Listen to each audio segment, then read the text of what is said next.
because then maybe it'll last a little bit At longer. least a day or two. Yeah. Is it? It's crazy. Yeah.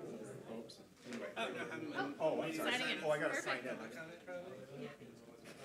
Well, you don't need to know that you need to sign it because you're not. This is for public comment. Oh, is it? Yeah, it should be. I'm not public commenting, but when it comes up, we'll have a chance. There was one point down the road. Maybe.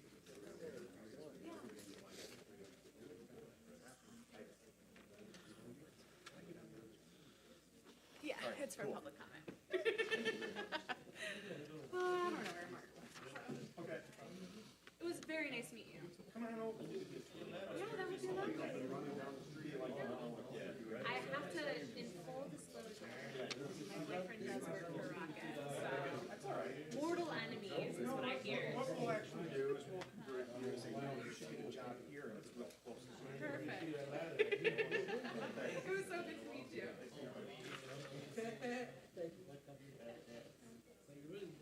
We have to say something, you know, we say it.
Good evening, everyone. Thank you for coming into the meeting this evening. We need probably about 5 more minutes, and then we will get started. So I appreciate your patience. Thanks.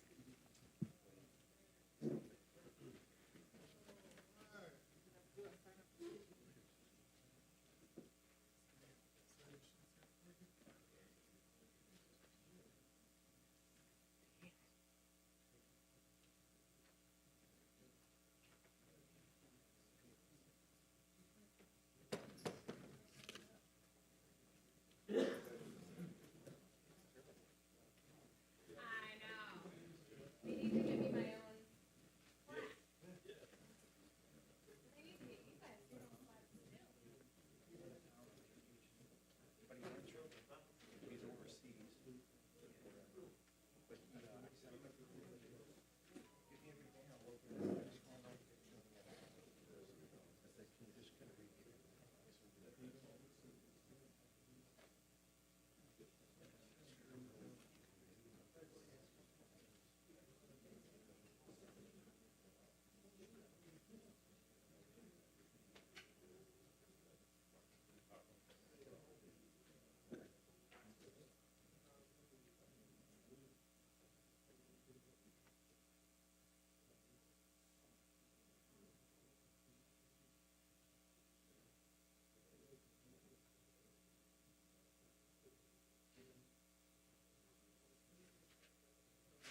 Oh, yeah. Moving and shaking. Yeah, all Moving and right, shaking. good.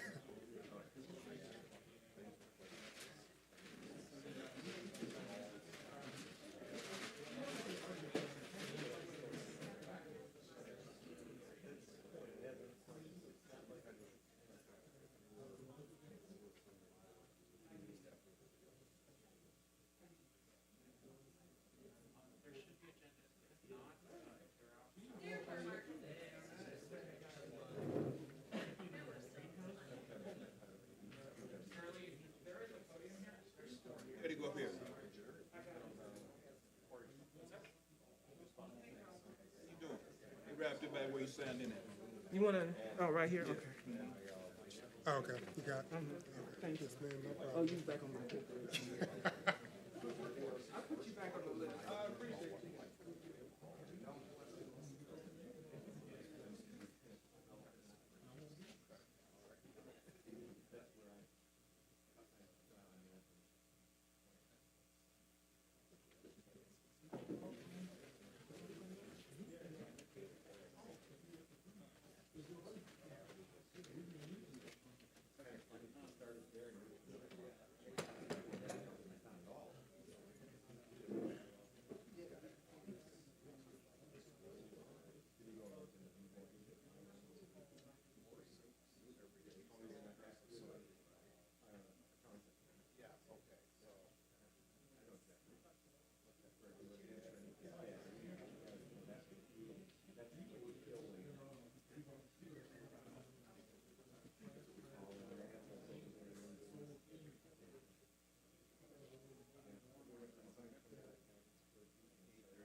Good evening, everyone. I would like to welcome you to the Pontiac Planning Commission meeting for May 3rd, 2023.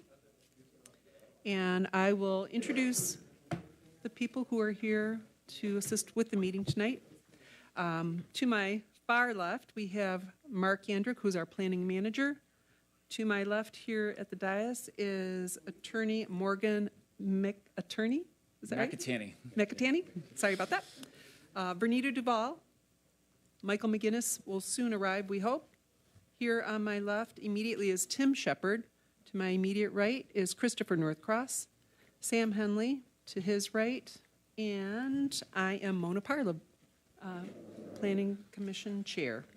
So with that, I would like to slowly speak so we can do roll call.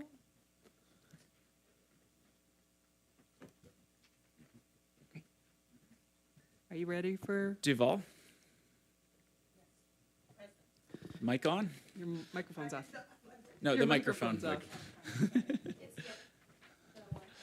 Hi, I'm here present. All Sorry. right. McGinnis? No. Shepard? Present. Parlov? Present? Northcross? Present. Henley? Present. All right. Very good. Next, we have any official communications? We have no official communications this evening. Okay, very good. Any amendments for the agenda that you would like us to approve? There are no, actually, there's one amendment, and that would be just for the meeting minutes. Close to the time of this passing, we received minutes for the April 1st meeting. It is in your packet if you would consider approval of that this evening. Yes, let's add those April minutes to review and approval to the March 15th minutes. All right. And I need a motion. anyone would like to make a motion to make that? And this would be for both minutes for approval, to amend the agenda, yeah. Yes. So, Yes. So moved that we add to the agenda? Second. Very good. Roll call? okay. Henley, Yes. Parlov, Yes. Northcross, Yes. Henley, Yes. Duval. Okay. Yes, me. Oh, Shepherd. Yes. There we go. Yes, to approve. All right. Very good. All right, so now that we have the minutes entered, is there any opinion on the minutes? Bernita, any input? Uh-huh. Mr. Shepherd, No changes. Mr. Northcross, No changes? and Sam. No changes. All right, very good. I need a motion to approve the minutes as is. Motion to approve the minutes as is. Second? Very good. Roll call. Shepherd, Yes, to approve. Henley, Yes to approve. Northcross, Yes, to approve. Parlov, Yes to approve? Duval. Yes to approve. Okay. Very good. So now we are on to our next item, which is the session. Do you want to bring this up now, or do you want to wait? If we can we proceed to item 7B, please? 7B, you mean 8? 7B? Oh, here we go. 7B is SEP 23-007. The applicant is Medical Marijuana Provisioning Center in a non-overlay district at the address of 44821 Woodward Avenue.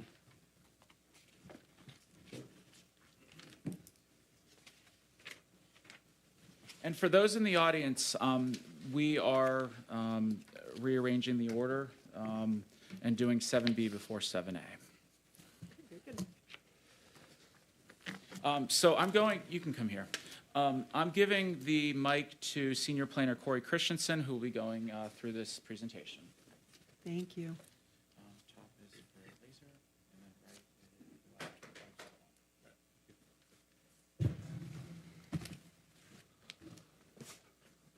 All right, so my name is Corey Christensen. I am the senior planner. Today I will be going over our application SEP 23-007.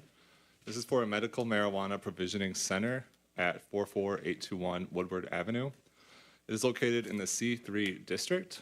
And medical marijuana provisioning centers require a special exception permit when they're in the C3 district. Outside of the overlay district. And for that reason, the applicant has to come before you and receive their use permit.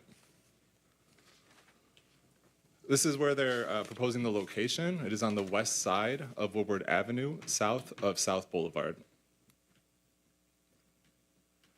This here is the zoning map. It shows that the parcel in question is zoned C3. It's adjacent to other C3s. To the rear, it is adjacent to R1, which is a residential district. Across Woodward Avenue is C4, suburban business. This is an aerial shot showing the existing conditions on site. The applicant is not proposing to reconfigure the parking lot or rebuild the structure. They're going to reuse the existing site. So this gives you an idea of what the site looks like currently.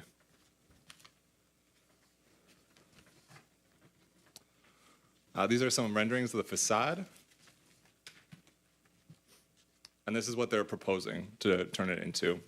I can't pronounce that first one, Nachiha, if anyone knows panels. Metal canopy, and the coloring is to be decided. This is a street view from June 2019, showing what the facade looks like. So in order to approve a special exception permit, the Planning Commission has to find that the application is in compliance with all the standards outlined in our zoning ordinance. So I'll go through these. The first standard is that the proposed use shall be harmonious with the City of Pontiac master plan. Staff found that according to the most recent master plan, the subject site is located in a district that is intended for commercial and light industrial uses. Further, the master plan encourages the development of underutilized parcels. Standard 2, The proposed use and appearance of the site shall be harmonious with the existing and intended character of the general vicinity. The Woolworth Corridor is mostly zoned C3 because it is intended for higher intensity commercial uses that generate traffic and require easy access to transportation. The proposed use suits the character of the C3 district. However, uses of this type may cause off-site impacts that could negatively impact the residences to the rear. Because it's an existing site, it is grandfathered in. However, we are recommending as a condition of approval for this special exception permit that some landscaping be required to allow some sort of screening or buffer for the residences to the rear. Standard 3, the proposed use shall not change the essential character of the area or adversely affect the development of the surrounding neighborhood. Staff found that while the proposed use would minimally change with this proposal, it would likely have minimal effect on the residences immediately adjacent. Standard 4, the proposed use shall not be hazardous or disturbing to existing or future uses in the same general vicinity and will be a substantial improvement to the community as a whole. Staff found that typically the activation of a vacant and previously developed site presents an opportunity for improvement. The proposed use is essentially a retail commercial operation similar to many others on the Woolworth Corridor, and there is no reason to believe approval of this provisioning center will be hazardous or disturbing to existing or future uses in the area.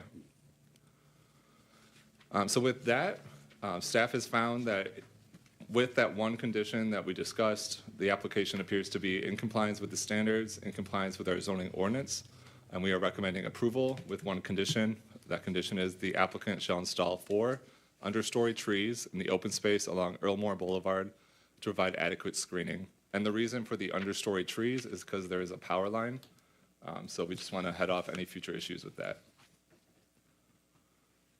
Very good, thank you. And if I could just add to that, thank you, Corey, for that presentation. This is a special exception, so this public hearing tonight ensures that this use that is being proposed is adequate for the surrounding neighborhood, and there's not a significant impact. And so Planning Commission is really reviewing if anything is additionally needed beyond what is normally required from our zoning code. And as a reminder too, any medical marijuana facility not in a medical marijuana overlay district requires a special exception. So that's, I believe Corey stated that, but that's why that's going through that process this evening. So, thank Okay, you. very good. Why don't we, does anybody have any questions, Renita? Any questions at the moment? I'm just wondering, is this not part of the Woodward overlay? No. No? No. Okay. That's why it has to come for a special exception. Okay. So the Woodward overlay is part of the adult use marijuana. Tonight's application is solely for a medical marijuana. If it is approved by Planning Commission and they proceed with approvals from staff, they would have to come back for an adult use application. Gotcha.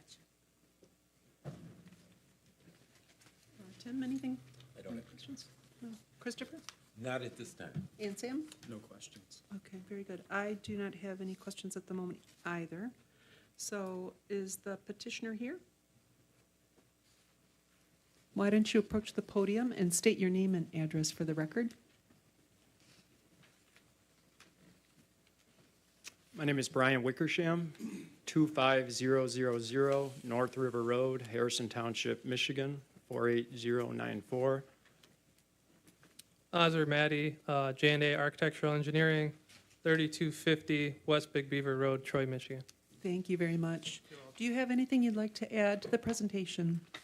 Not a tremendous amount, just thankful for the opportunity. I know this is a development that we've been working on for a significant period of time, and we're excited to finally be able to start to break ground and get open.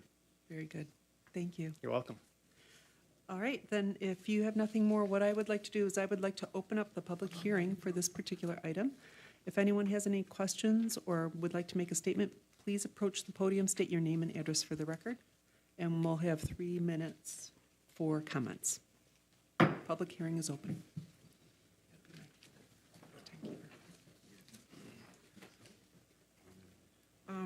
Good afternoon, panel, people in the audience. I am a longtime resident, 70 years in Pontiac. Could you state your name and address for the record, I'm getting ready to please? do that now as you Okay, wait. thanks. Okay. My name is Darlene Clark, 506 Nebraska Avenue, 70 years in that home.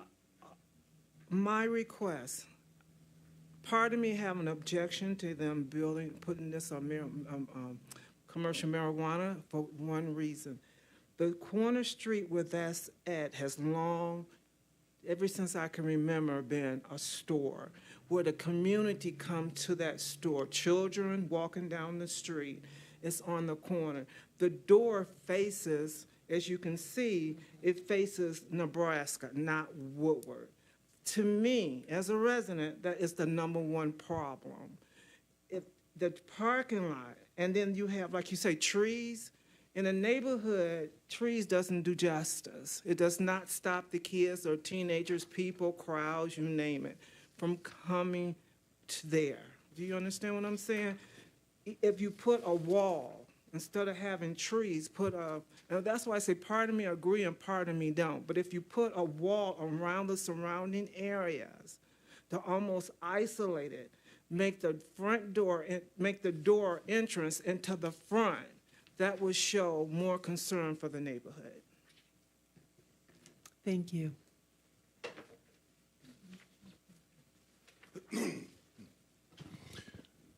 Good evening. Carlton Jones, 1323 Oaklawn Drive, Pontiac, Michigan. I want to say we all know this has been a long, gated process.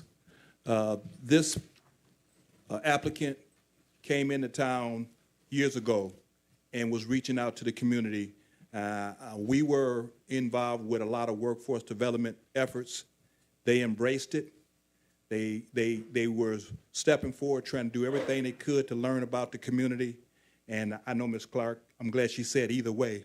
I haven't got a chance to talk to her, but I will say they came to town truly trying to do the best for Pontiac. And I believe they will do the best for Pontiac, and I support getting approval for them in this project. Thank you. If you would like to go back and, I think you had another minute left if you needed to. Should I say my name again? Sure, please, thank you. Again, my name is Darlene Clark. Again, let me make it very clear. I'm not objecting to anything. I'm not objecting to it being there. I'm objecting to the layout of the condition that it is there. I'm not saying that they do not have a right to put it there. My concern is to isolate the residents, the children, and the community away from it for one reason. Pontiac is 60% renters, and they're single women with children. That's my concern. Do you understand? Only thing I'm asking, reroute the entrance into the building where the children is not apt to walk into the front of Woodward to enter instead of walking into that parking lot. That parking lot has long, when I say to you long, held heavy traffic of people hanging out, kids hanging out, people barbecuing in the parking lot. It has long been a problem. And that problem turns into the neighborhood where we already have other problems. Thank you for the clarification. All right, since no one else is approaching the podium, I'm going to close public comments on this item. And I will start again from my left. Vernita, anything else? I'm very familiar with that area, and I understand your concerns, Ms. Clark, because I've seen it happen a lot of times as well when the store was there. So I would like for that to be addressed as well. I think that's a big deal. Tim, anything else? I think I'll address that too, and maybe the applicant can tell us their thoughts. But one thing that when you see some of these places that are open and that are done well, is you don't see a lot of traffic in the parking lots. They're very secure, so you're not going to see people out there not going to be drinking, they're not going to be smoking. I mean, even though it's a smoke shop, they're not allowed to smoke in the parking lot. So, and you guys can clarify this, but the state controls a lot of this too, and they've got cameras everywhere. So instead of what was maybe happening there, I don't think you're going to see that anymore. I don't know if they can put fencing up. I mean, I know there's a fence in the back, so that's. You know what, Yeah, we need to. The problem is we're not going to be able to, unfortunately, we can't do this back Comments and from forth. the audience. But, yeah. I didn't mean it in a bad way. information out to the public, not understanding the scenario, what we already know. That's what I'm saying. Okay, we need So, to, but we're gonna ask for them. Public comment and- has been And maybe they closed. can even come and address this, if that's okay, is how they're gonna secure that lot and what their thoughts are and what they're thinking. I think we need to hear from him to see what he tells us. But we know he's gotta keep it cleaner and nicer and safer than it is right now. Yeah, no, I do appreciate the concern, and I think what you'll find in what the communities that we currently operate in today have found is that we're a benefit to decreasing loitering or any type of poor behavior that you're trying to keep from spilling into the neighborhoods. We'll actually be a deterrent there because we constantly have on-site security. We have 24/7 video coverage. I mean, in many of the municipalities that we currently operate in today, we're partners with the police who often come to us and want to work with us and utilize some of our camera footage and whatnot. So we look to really become, you know, frankly, a partner to that neighborhood. And ultimately, you know, if things were problematic before, I can't see them getting worse. I can only see them really getting better. I hope that addresses some of the concern. Okay. I'm not, yeah. Are you helping on, if I can ask another question too, are there any parks in that area that you're gonna be working with? Do you know? Specifically, I wouldn't be able to name one off the tip of my tongue. I can tell you based on track record, we have a pretty consistent track record of trying to identify the local neighborhood communities and the parks that would be supportive of us assisting them. Not all parks are always welcome of us, Right. but the ones that are, Might be worth a conversation. yeah, absolutely. I have another question, I'm sorry, Madam, if that's okay. How much have you engaged the community over there to let them know you're coming in and these are some of your proposals to make a difference? The team early on, and to be completely honest with you, some of the efforts do predate me. I've been with the company for coming up on 3 years now, but the original application process for the medical permits does predate my time. So I'm speaking out of knowledge, not out of personal experience. But I know that there was significant canvassing done and really a lot of effort done to figure out the right community partners that we want to work with and the right groups that we knew, frankly, the contributions, the time, the energy, and the resources that we as a company were contributing were going to those, you know, right causes being spent responsibly and really going back to the communities that we're serving and not leaving the communities at all. Will, if I may, will you be starting this before the rec approvals? You're gonna start it as, if it's just medical, yeah, you're just approved for medical, so you're gonna build it out as medical? I'll even be if rec- honest, we actually got tripped up a little bit. We submitted building permits back in December, and then, you know, we're notified that we needed to come through this process, but we were hoping to get started a while ago. Okay, so you're not waiting for, No, we were waiting for the tenant, or frankly, the owner of the property, who is now our landlord. Mutually agreeable time for him to close his business. He was operating a liquor store there previously. He's still the current owner of the property. So I was waiting on mutually agreeable move-out dates, and yeah, we're ready to open. We've been itching. thank you. You're welcome. one quick question, Corey, with the question about the potential modification to the site, is that something that's taken into consideration at this juncture, or would it be the next item if this exception permit is approved? So any concerns about buffering or screening from the neighborhood should be handled at this Okay. motion. I do want to point out, the zoning ordinance does have some limitations about what kind of fencing we can permit. Okay. It is a double frontage lot on Earlmore and Woodward. And I believe for commercial districts, it's 3 feet in the front yard. You can't have a fence greater than 3 feet, and it has to be transparent. You have to be able to see through it. Okay. But beyond that, you can permit a fence as part of your motion. Okay. Thank you for that clarification. Can I ask one more question? Yes, please. Does that curb cut have to be on that side? I think that's Nebraska. Earlmore? Or it's Ermore? Okay. Yeah. Does that, on the north side there, does that curb cut need to be there, or can they just enter from Woodward? We were currently proposing it being open as, you know, just to leave existing site conditions the same, and just in terms of not necessarily wanting to limit ingress or egress or points from the parking lot. So right now, it's currently contemplated to stay. And I'm not saying that's the right solution, but it keeps people from coming out and turning left to shortcut down to South Boulevard, so. Is that the primary traffic pattern that ends up happening there? maybe you, yeah, I mean, I would think so, because I mean, if I was there, I probably wouldn't want a lot of traffic coming into my neighborhood, so. Yeah, you're gonna have to. Hang on one second. You Unfortunately, can't- Yeah, you're gonna have to. public hearing on this issue has closed. There is the availability for public comment later, so we can have public comment later on in the agenda, but right now, public hearing on this particular issue has closed, just to call the chambers to order. So Thank as you. far as traffic study goes, I don't know if that's the right way to do it. I'm just suggesting that as a thought. If that's available, maybe keep all the traffic in and out, because you already have 2 curb cuts on Woodward, so maybe that works for everybody. Yeah, I think we can look at that, yeah. Yeah, I think we can. You don't have to answer it yet, We but would I think definitely that's a consider thought that. I think would make everybody a little bit happier. Yeah, we can absolutely consider that and study And what you got a that little more does. green space, you can add something to it. Probably some more trees, yeah, Thank you, thank you. absolutely. Sam, do you have anything? Nope, that settles it for me. Okay, and Christopher? No, I think the plans that have been presented, with the exception of the one question here, are good plans. I do, however, still have issues that we have not had any medical marijuana facilities operating in the city.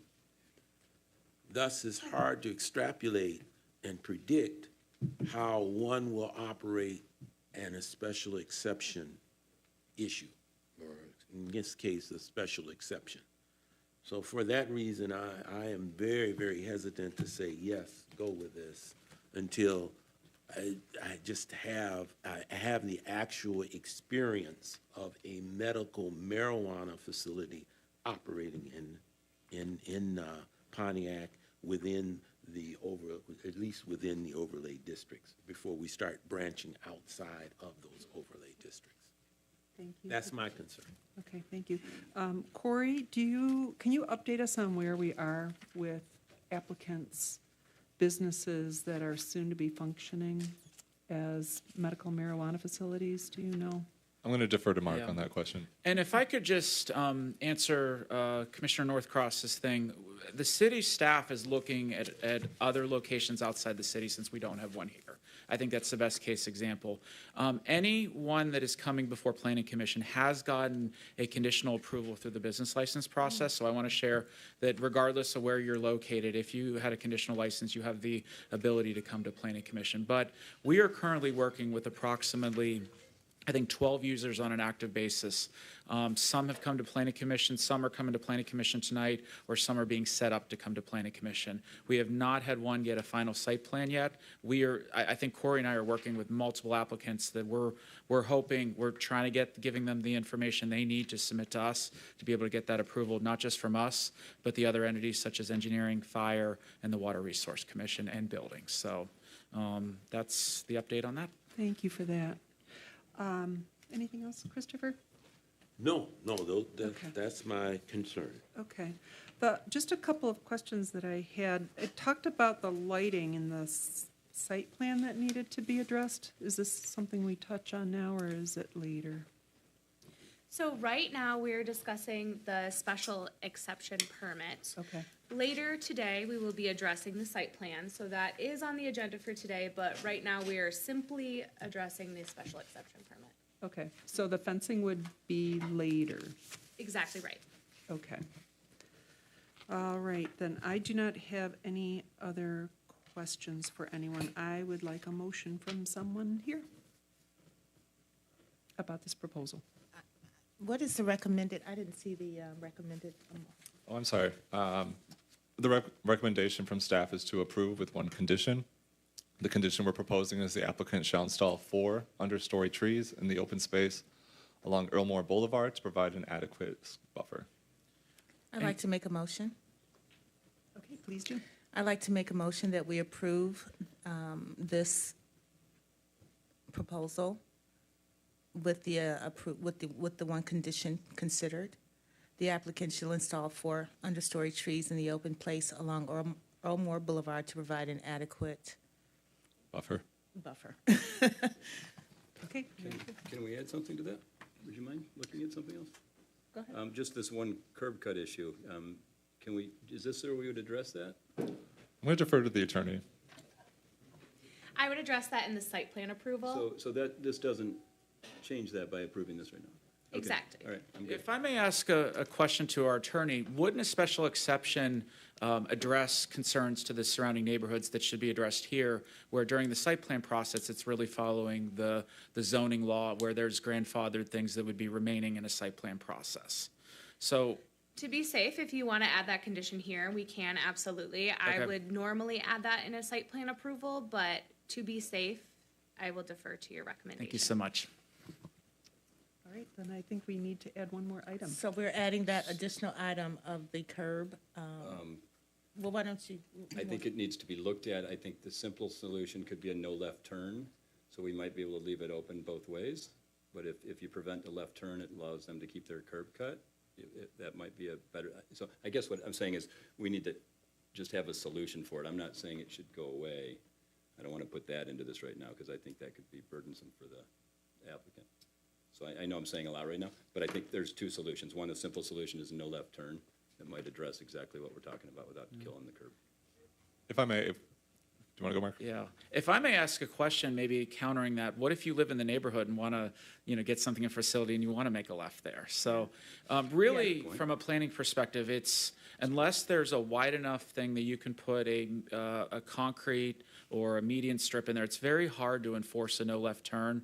A lot of people will do it where they want to go do it. So really, from staff's perspective, we would consider either keeping it or removing it entirely. You're right, because Yep. Woodward's one way there, so it's a long journey Yeah. to go Yeah. the other way, so. I hear you. Maybe we hold that out for now. Sorry, Vernita. That's okay.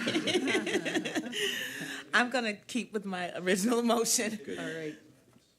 Do we have a support for your motion? I'm gonna support it. Okay. All right, roll call, please. Duval, Yes to approve. McGinnis, Yes, to approve. Shepherd, Yes to approve. Parlov, Yes to approve. Northcross, No to deny. Henley. Yes, to approve. All right, the motion passes 5-1. Very good, thank you. Chair, if I can ask, because Yes. there's also a site plan, which is not a public hearing on tonight's agenda by the same applicants. If you would consider an amendment to the agenda, they are listed under 9B, and if there's any consideration for that to be heard now, just since this item is fresh on your mind. Absolutely, I am comfortable with making that change on the agenda. Do we need to do a, If the parliamentary gods require it, I move to suspend the rules in order for that site plan to be taken up now. Support. very good? So we might want to roll call that. You guys can say all in favor unless there's. We're all in favor. All in favor. Aye. Okay, very good. Then let's address that item. It is SPR 23005, the preliminary site plan approval for 44821 Woodward Avenue. Are you also presenting on this, Corey? Yes. I'm Okay, just- very good. All right. So a lot of this is going to be repeat, and we have a big agenda today, so I'm going to kind of move quickly. But for the site plan, the applicant is proposing to reuse the existing one-story concrete block structure on site. The site is a legal, non-conforming site, which means it does not comply with the zoning ordinance. However, it is grandfathered in. It is existing and operating as a retail use. Preliminary plans were not brought before the Planning Commission for an informational session due to the fact that the site already exists, and the applicant is requesting minimal changes. Again, this is where it's located, to the west of Woodward Avenue, south of South Boulevard. Again, this is the location. As we've discussed, it abuts a residential district.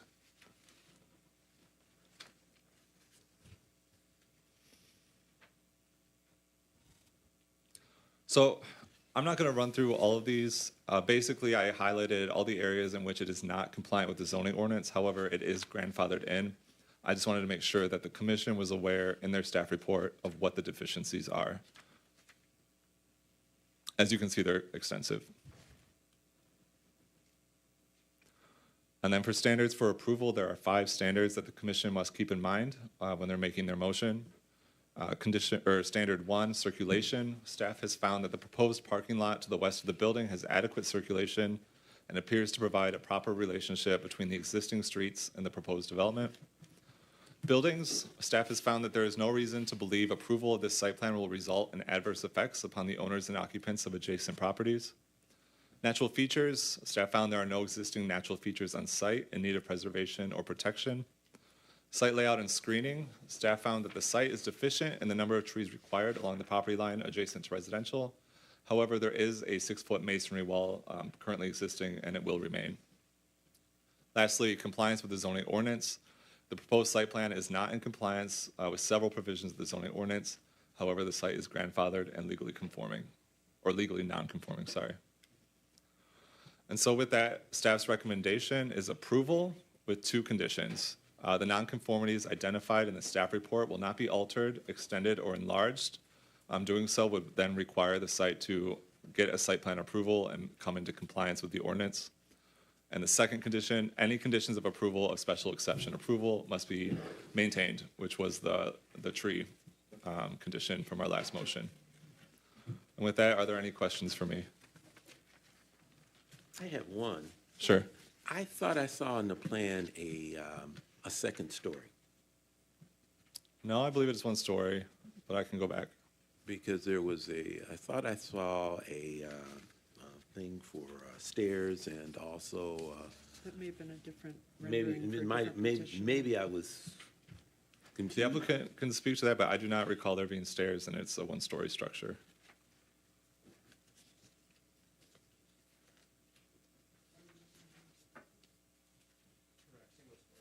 It's a single story? Yep. Oh, if you could go to the mic, yeah. Correct me if I'm wrong. No, that's correct. It's single story. There is a basement. There's a stairwell in the plans leading to a basement. It's a storage basement effectively, but it's single story. Ah, okay, I thought I saw a second story on the plans. Please. Okay, thank you. That's it. Okay. Sam? Tim? No, maybe you can kind of talk about the materials you're using.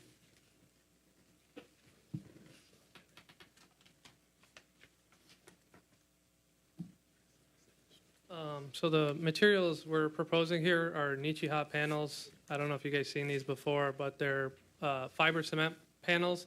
They're not like, I mean, it's close to the same composite material you'll see at like a hardy board panel, but these come in all different sizes. You see them if you've passed by like a Holiday Inn hotel or a Hampton Inn or any of those chains. Very common material that we use. Same thing with the siding that you see where the front entrance is, where it looks like wood. Mm-hmm. Those are also Nichiha panels as well.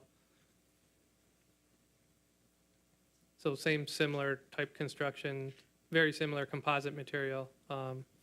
Nichiha is one of the largest companies, and we've used them forever now. Good. All right, thank you. Yep. I have a question that, if it's okay. I have a question. I should probably ask it earlier, but can you speak to the security and the surveillance? Sure. I think I'm going to defer to Brian on that. He's more of an expert in that field. Yeah, they'll be monitored 24/7 surveillance that never turns off. It covers every square foot of that facility except for the restrooms, including the exterior. We'll have wide range shots of all approaches, everything, every angle of the facility itself. While there's not physical on-site 24/7 that is monitored by a person, a human 24/7 via our company's surveillance system. During business hours, there will always be on-site security assisting and handling with check-in process and any type of loitering or poor behavior. Thank you. You're welcome. Okay, Michael, do you have any questions? So to make sure I'm explicitly clear in terms of the approval that was received, those understory trees would be located where precisely on the site? Along Earlmore is what we're proposing. Let's see if I can get the pointer to work. So from that initial sidewalk by Woodward Avenue to that Yeah, and entrance? there's or- also that green space kind of to the west there of the access drive. So basically on both sides of the access drive? That's the idea. Okay. Yep. I mean, I think that would be, I look forward to that being an enhancement for the neighborhood. This is a very prominent site in terms of the Woodward Avenue thoroughfare, but also the thriving and highly populated neighborhood that Earlmore is a gateway to. So we look forward to the enhancements to the site for the benefit of your future patrons, but also just anyone that's interacting with the greater Pontiac community and especially the neighbors nearby. So I would encourage you that as your business opens and thrives, that please keep in mind other enhancements that might not be required, that we aren't even legally able to require, but that they will go a long way in terms of being noticed, because you literally have tens of thousands of eyeballs daily. So it's in your best interest, but it's in Pontiac's best interest and the neighborhood's best interest that we have as beautiful, maintained, and landscaped as best as possible, recognizing that there are unique challenges to a limited footprint. Very well taken. Thank you. I guess my question would be, and it might have already been addressed, what should neighbors and Pontiac community members expect in terms of time frame for these enhancements to begin to the physical structure? As soon as possible. Okay. No further questions. Thank you. Did you have something else, Sam? Go ahead. Yes. Do you plan to do any, not improvements, but repairs and resurfacing to the surface lot there? I noticed on the street view photographs there was quite a bit of damage to the curbs and just the overall surface condition. I think at some point in time, yes. We look at it on a case-by-case basis. Frankly, part of it for us is just trying to get open, first and foremost. It's been, these projects are capital intensive, and trying to limit exactly what we do on first blush is always something that we take a sharp pencil to. But as things start to mature and stabilize, it's much easier to then begin to put additional, more kind of the things that are nice to have versus need to have in place. And I would say that we have a track record of continuously putting improvement into the facilities. Okay. No further questions. Very good, thank you. Hours of operation are anticipated to be? Most of our stores, it varies, and I'll be completely honest with you, Commissioner, I'm not completely in tune with the ordinance hours of operation that are allowable. Most of our facilities typically follow local municipal ordinances, whether that be 9 to 9, 8 to 8, 9 to 10. It just kind of varies. A traditional 12-hour day is what most of our businesses operate on, 9 to 9, 9 a.m. to 9 p.m. Okay, and open daily, 7 days? Yes, ma'am. Okay, thank you for that. I do have a question about the lighting, Corey. I Okay. noticed on one of the slides you had the arrow with the, there. So yeah, details on the existing exterior lighting were not provided. It is unclear if the site meets the requirements for shielding, light intensity, and type of fixture. Sorry, it's covered up by the image, but it is grandfathered in. The Okay. point of the image was just to identify where there is lighting. There is lighting now. So there's nothing else that we can add as input as commissioners on this? I'm going to defer to legal because I thought it was grandfathered. I don't know why I'm blinking green. There we go. The way nonconformities work under the zoning ordinance is that if they are existing and they are not exacerbated, they are allowed to remain as they are. So it's not a basis to deny site plan approval to have less lighting than is currently required under the zoning ordinance legally. Okay, only for the projection of the lighting was more of what my thoughts were about, not less necessarily. Go ahead, Corey. I was just asking clarification. So you mean like shielding is what you're concerned about? Right, as like down, For neighbors. down shining, what the proper term is, I'm not exactly sure. I don't believe there'd be any issue with making that a condition of approval. You just cannot require it, require less than the ordinance requires. Sure, that makes sense. Did you have a question? Go ahead. I do. What about the existing sign? Is that something that you guys are keeping, or is that coming down? Yeah, the plan would be to just keep as is in place and reface it. Okay. And that's grandfathered in, I'm assuming. So. Yeah. Okay, so then I think the only thing that we had discussed was the curb cut to be abandoned, Earl Moore. We can bring that back up.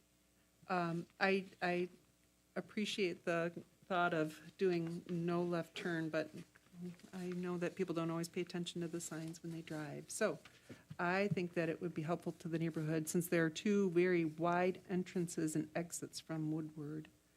I can see how abandoning that curb cut could be a benefit to the neighborhood. Do we have any thoughts on that? I'm going to Are have you a in thought on support? that, which is Go not a ahead. support, actually. I think what Mark said made a really good point, because if you do live back in that area, how are you going to get home? You've got to come, you've There's got a to go back turnaround right on- there. You've got to go, then you got to turn back around the other way. It's not the end of the world, it's just, there is a consideration there, and blocking traffic's never a good thing. I do like it I like your idea for the neighborhood, but I'm not sure if that's the best way to do it. Okay, Are we just talking about not making that an entrance? yes, Okay. yes. I have a follow-up question. Yes, for please. legal representation. Would that be? Can you put your mic on, please? Thank you. Oh, wow. Usually I have to do I that. know, right? Would that be implicated by the legal nonconforming grandfathered status? I mean, it may be considered an asset to the site that they have 3 points of ingress and egress. Is that impacted by the grandfather?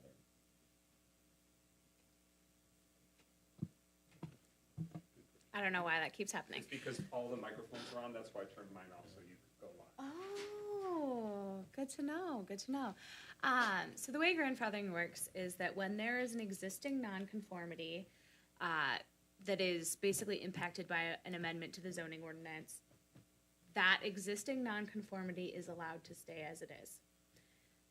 The problem becomes if someone exacerbates that existing nonconformity. Then that is a zoning code violation for which they can be ticketed.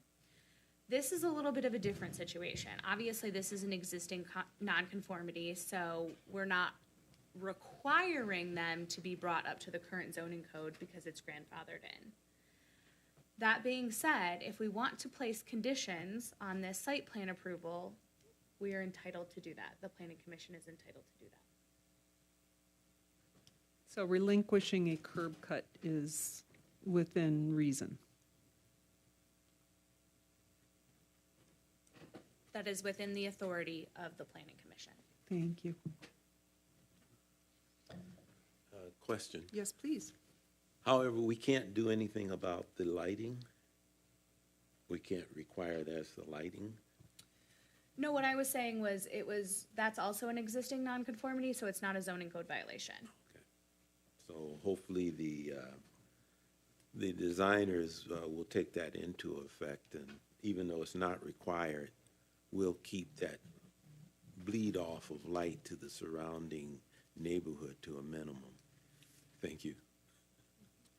Just, jumping back to the curb cut issue. Yes. I will say with my design experience on a site this size, 3 curb cuts and ingress and egress points, while nice, is a little bit excessive, especially when 95% of your traffic is going to be coming along that one-way Woodward section.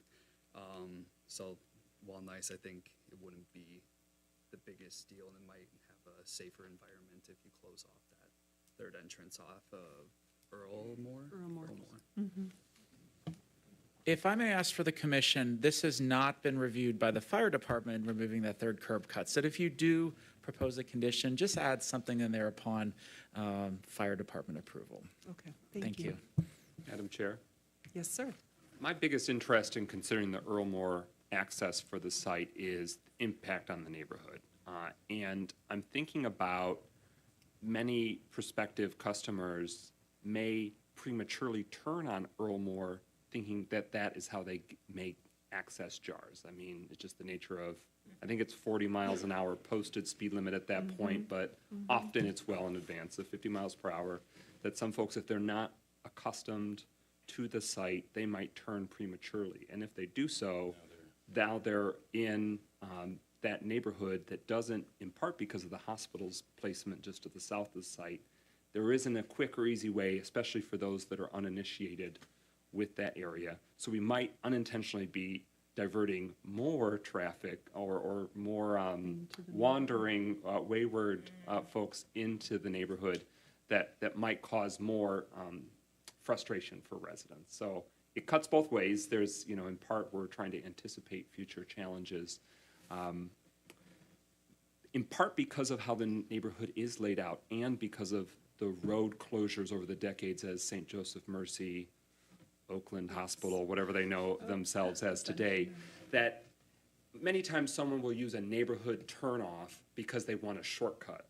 But for almost anyone, unless they live in the neighborhood, that would be the opposite. It would make it it would be not convenient for them to sort of cut through or divert along Earlmore, unless, of course, there's some crazy construction, but we'll leave that to the side.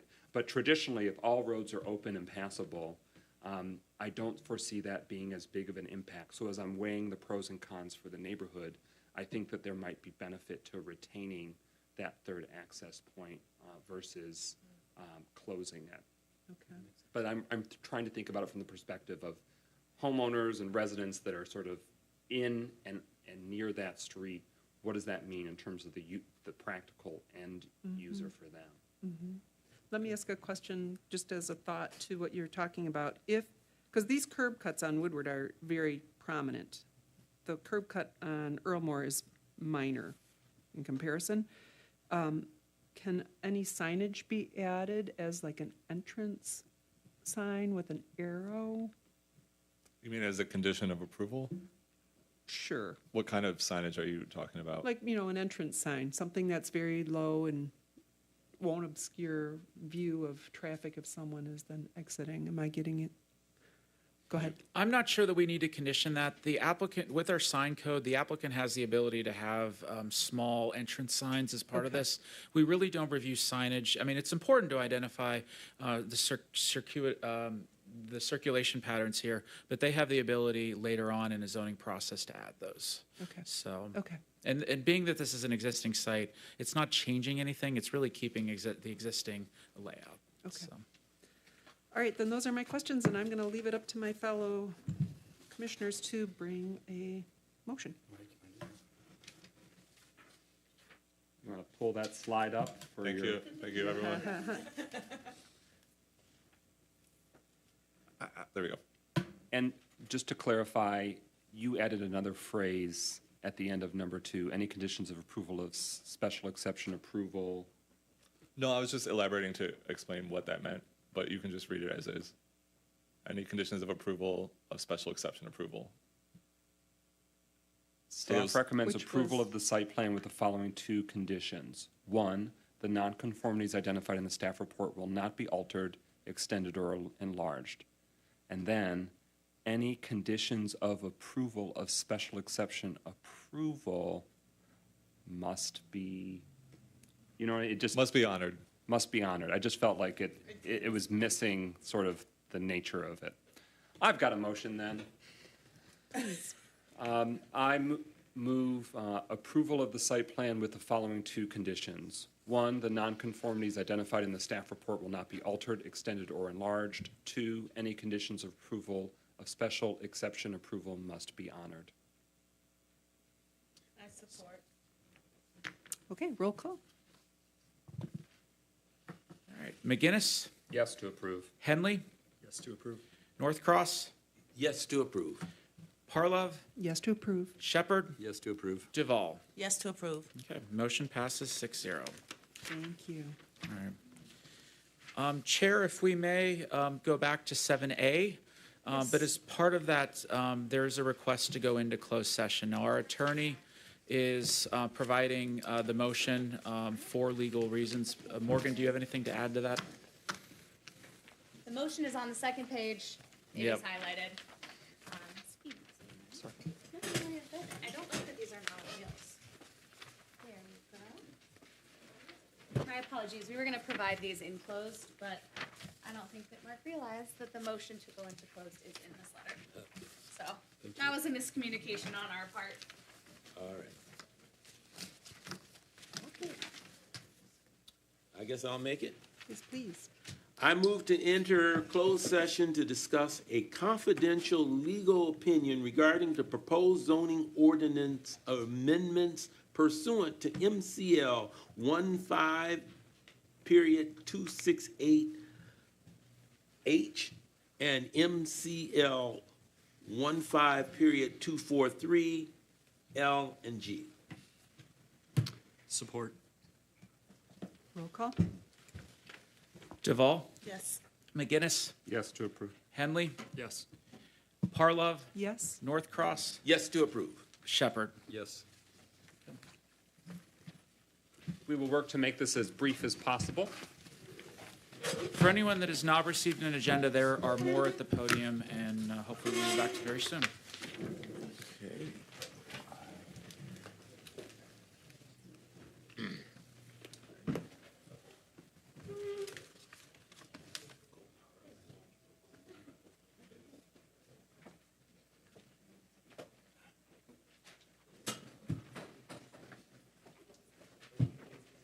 I think we're supposed to bring I got the stuff. You got the gist of it. The necessary. Yeah, I had.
didn't put it together. I didn't put it together.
It's Saturday proper. And mine is mine is the following Saturday. November 19th? Mine is the following Saturday. Well, happy early birthday, because oh no, I will see you again next week. Yeah, that's right. I feel bad, Mike, you forgot my birthday yesterday. Happy birthday. I was gonna say that my closing. Oh, yeah, right. Sad thing is you actually do remember everything, but, Mona's was April 20th. oh, well. She, Bernina's next Saturday. Next Saturday, the 13th. Taurus. Taking gifts. We need a motion to go back into regular session, is that correct? I make a motion to come out of closed session. Second. Okay, Support. support. All in Aye. Support. Aye. Okay. Thank you for your patience. We are back. So our next item is the text amendment? Okay. So I have a presentation, I will start that in. Microphone? Yes, please. I have a presentation, and I will start that in just a second, so. Thank you. I do want to share for the public that there was an updated ordinance provided to Planning Commission today. I will try to identify those changes as part of this presentation. So tonight, we have zoning text amendments, the items to be discussed, and this really aligns with the public hearing notice, is code enforcement, more specifically chicken and livestock, and then we have also group homes and definitions. So tonight is the public hearing for Planning Commission. If, with a recommendation tonight, which is Planning Commission's role in a text amendment process, it would then proceed to City Council and it would require a minimum of 2 readings. So I'm going to first talk about code enforcement with chickens and livestock. I just wanted to share why the city is looking forward to this. The current municipal code and zoning code do not match with the numbers with having to do with animals that are kept on a property. The city is proposing these amendments to align the codes and really set and establish the policy. So with this, these proposed amendments, it would specifically prohibit livestock in the city. It would specifically regulate poultry in the city. Now, some of the highlights include no more than 3 chickens at a time.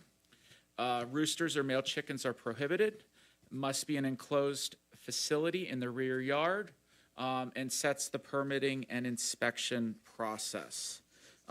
Additionally, I do want to add only 3 egg-laying hens are allowed at one time. Slaughtering of any chickens of the property is prohibited. I mentioned about the enclosed structure that is made of permanent materials and properly maintained, and fencing of enclosures may be wire mesh with openings no larger than 1/4 inch. All structures and enclosures for keeping of chickens shall be constructed and maintained to prevent rats, mice, and other rodents or vermin from being harbored underneath or within the walls of the structure or enclosure. Any zoning or building permit would be required, and all feed associated with keeping the chickens should be secured and protected to prevent rats, mice, and other rodents. The other thing I do want to mention is if there is any litter, obviously within 6 months, that doesn't count towards the regulation of 3. So beyond 6 months would take effect in human years for 6 months. So that is the regulations for that. Now, I do want to share some context on this. Our code enforcement team did some studying, and no other jurisdiction in Oakland County specifically allows more than 3 chickens. Some examples that do allow that many are Ferndale, forgive me just a second, Redford, Berkeley, Warren, and Madison Heights. And then there are some communities that do not allow you to have poultry, in a property, let alone a residential property. So really these regulations are attempting to balance the rights of property owners versus the regulations protecting neighborhoods and neighborhood welfare. So that is it on that. So next I want to discuss group homes and the rationale behind this. While the city has current regulations on state licensed residential facility, there is not clear language on unlicensed facilities. The city is proposing definitions for clarity of different types of land uses, including but not limited to dwelling units.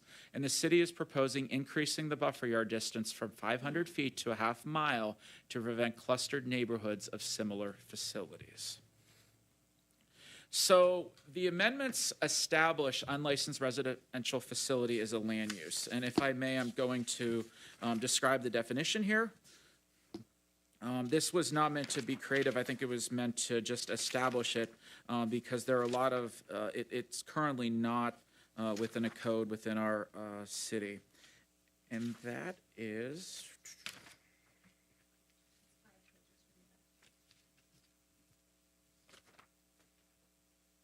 there we go.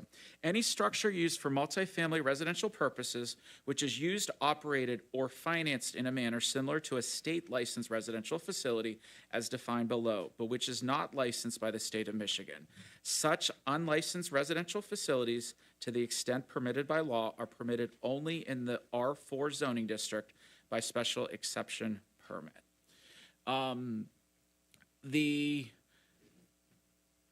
As I mentioned on the previous slide, the sections up there increase and establish the separation of licensed facilities, boarding houses, and unlicensed facilities from 500 feet to a half mile.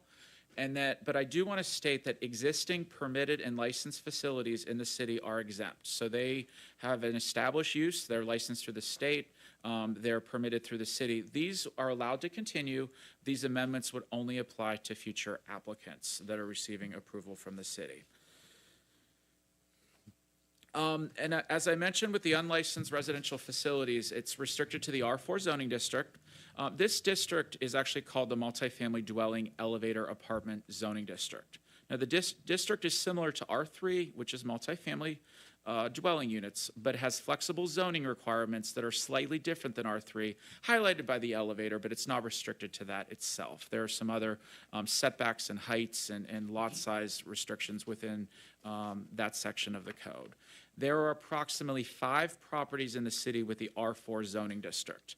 I'm going to highlight the city, these districts, these existing R4 districts for Planning Commission and the public. Let me know if you have any questions. So this in the center here is the Loop. This is Woodward, and this is that C2 district. So the highlighted properties are actually this little color. This is, I know it's a little hard to see. This is a little different than the C2. This along Gillespie, just on the north side of Gillespie, west of Crystal Lake, that is an R4 property. This over here is Auburn.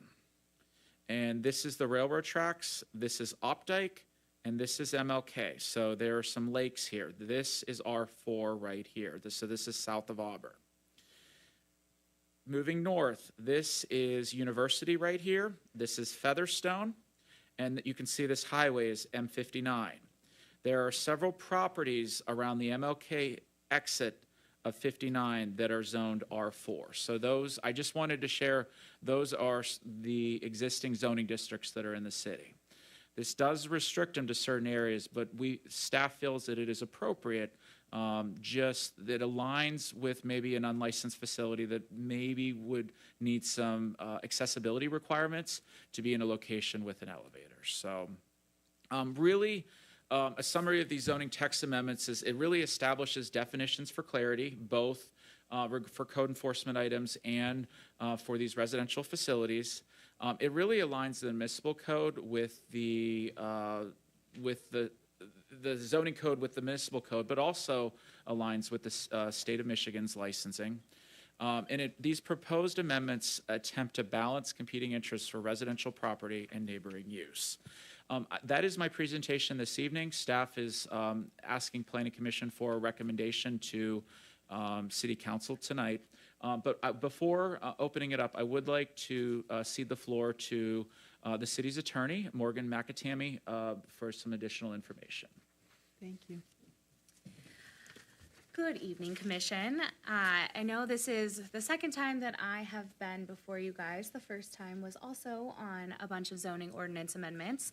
I think it should be pretty clear to you by now that the city is making a concerted effort to amend its zoning code, its zoning ordinance, to make sure that it's updated and it functions properly, and that we have the ability to truly have enforcement proceedings moving forward. So that is why we've made so many changes. I know you guys can see before you all of the amendments that we have made tonight. I know last month we had probably about the same number. I think there are 5 before you today. We're really, really trying to clean up this zoning ordinance and make sure it functions properly. The reason that this was advertised as chickens and group homes is because primarily when we started drafting these zoning ordinance amendments, we were focusing on, as Mark previously said, fixing the tension between the municipal code and the zoning ordinance with regard to chickens and poultry and livestock, and also addressing the distance between state licensed residential facilities. When we were initially drafting these ordinance updates, we discovered some issues in the definitions section. Specifically, there are a number of references throughout the zoning code to things that were not defined in the definitions, and which were terms of art which needed to have a definition in the zoning ordinance. So when we made these 2 major changes, we looked at the definitions section and we made a number of changes to that section. Specifically, as Mark discussed, we added a definition for dwelling unit, specifically for multifamily properties. There was no definition of what a dwelling unit was or what it consisted of or who was allowed to live there. It was pretty unenforceable, so we needed to make that change. We amended the definition of boarding and lodging houses. We removed all references to household and substituted references to family because family is defined in the zoning ordinance, household was not.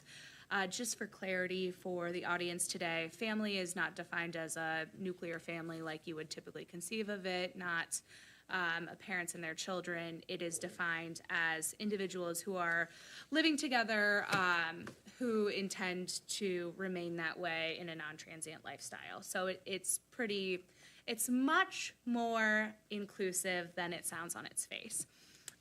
Additionally, we added, as Mark said earlier, a definition for unlicensed residential facilities. The zoning code did have a definition for state licensed residential facilities, but did not have a definition for similar facilities that are allowed to be unlicensed by the state, so we added that. In adding that, we added provisions in the code, in the ordinance, to explain where exactly those types of properties could be located. Specifically, administration requested that those be located in R4 because of the special allowances that R4 has, the special conditions that R4 has, just to make sure that these locations are properly placed. Similarly, we added a provision that defines unlicensed residential facilities and their distance. It's comparable to the state licensed residential facilities. As we discussed, we increased the distance between those facilities. We did the same thing for boarding houses. And again, as Mark explained in detail, we did include significant revisions to the household pets ordinance, specifically with regard to poultry. As Mark said, that was done based on extensive research by administration, really just trying to make sure that individuals, residents were allowed to keep chickens because we believe that they should be able to, but making sure that that is done in a way that respects neighbors and ensures that there is no danger to the health or safety of other residents. That is all I have for you guys. Do you have any questions? And I actually have 2 more things if I want to stay for the record. One thing I missed, and I want to be transparent about this, is the common household pets, in alignment with the chickens, this restricts 3 animals per household. So again, not any animals under 6 months, but this does make a change. Previously, it was any one species. But the city found that having 3 dogs and 3 cats and 3 other animals and stuff like that, while most people might not choose to do that, becomes a nuisance, and really we wanted to restrict it to 3. One other thing I wanted to state about our existing code I think would be helpful is that currently state licensed facilities up to 6 people is permitted in the R1, R2, and R3 zoning districts. And that is not changing. Now, the buffer yard is changing, so that would apply that an applicant would have to prove that they're within 500, or I'm sorry, a half mile of another facility. Anything, a state licensed facility with 7 or more people is a special exception. And so when we were looking at unlicensed facilities, that's why we chose a special exception process as part of this. So thank you for letting me clarify that, and you can proceed with the questioning. Thank you. Would it make most sense to just open up the public hearing first? I defer. Let me just ask this, is there anything Microphone. staff or council has shared that you have any questions about that may be helpful to the public? Yes, I have a question about the number of chickens that are allowed, particularly egg-laying chickens. Right now it's at 3, but I think there's some questions that will be raised about that number of 3 being too small to support continuous egg-laying operations, especially in the winter when one expects to lose certain chickens. So I don't know. Is that number 3 etched forever in stone in regards to a specific type of chicken? This proposal tonight, essentially, if recommended and approved by City Council, would establish that regulation of a limit of 3 chickens per household. And, you know, really, we do not have agriculturally zoned properties in the city. And this really limits, so you don't have any nuisance issues if you've got more than 3 chickens. So again, it's trying to balance that interest between having chickens and how many is too many. So, you know, for the smell, for the sound, for other things of neighboring properties. Okay. We'll listen. All right, let's just start at the far left. Vernita, do you have any questions? Yeah, I'm interested in hearing how this plays out because I can see that there's an abuse situation, but I can also see that there are people who tend to their livestock very carefully and determinedly, and so I know there has to be boundaries, but maybe there's a better path. I'm not sure what that is, but I'd like to hear more from the people that it involves the most. Thank you. Michael? I'm very grateful that there are a lot of residents here. This will not be the only opportunity. We want to hear from you throughout the process, especially as you may have questions or want to make sure your perspectives are heard. If these residential facilities, boarding or lodging homes, if you have experience with that or would be impacted by that, share it. If in your neighborhood this would have impact, we want to know that. We're considering these policies that will then have implications for the properties in our city, so raise it. If you have firsthand experience with the chickens in your neighborhood or on your property, let us know. Raise those stories so that way we shape it based on what's best for all residents of Pontiac, those that have never seen a chicken in their life and those that have many a chicken. And also, please let us know how this might impact residents in terms of the new aspect of household pets and the numbers that they're offering. That this is now an initial recommendation. It'll come to us. We can then refine it, change the numbers, change the aspects. That gets recommended to City Council, and that can be further refined. So please know that I hope we all can recognize that it's important for us to have sound, clear, and consistent sort of city policy. And right now, what we have ain't sustainable because it's conflicting with one another. It's not giving you, if you live here now, or if you want to live here, it's not giving anyone clear guidance. And that does no one good. But we also want to make sure that everything works best for Pontiac residents across the board.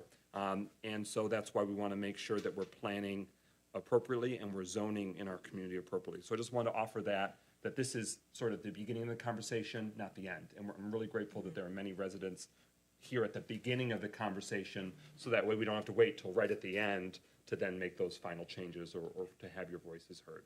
So this is the beginning, and we want you to keep shaping it to make it stronger. So I just want to offer that context. Thank you, Mike. Because if you've never been to a planning commission before, if you've never been to a public hearing before, it's literally your opportunity to be heard, so that way you can shape what then goes into effect. And then all of us, all 61,000 of us that live here, or those that own property, that they're governed by it. So we collectively as a community are deciding what goes in our city and what doesn't fly. Thank you. Tim, anything? I'll wait till after public comment. Okay, very good. Sam? Yes, will there be any sort of process for registering, I guess, an existing non-conformance when it comes to the number of chickens people own?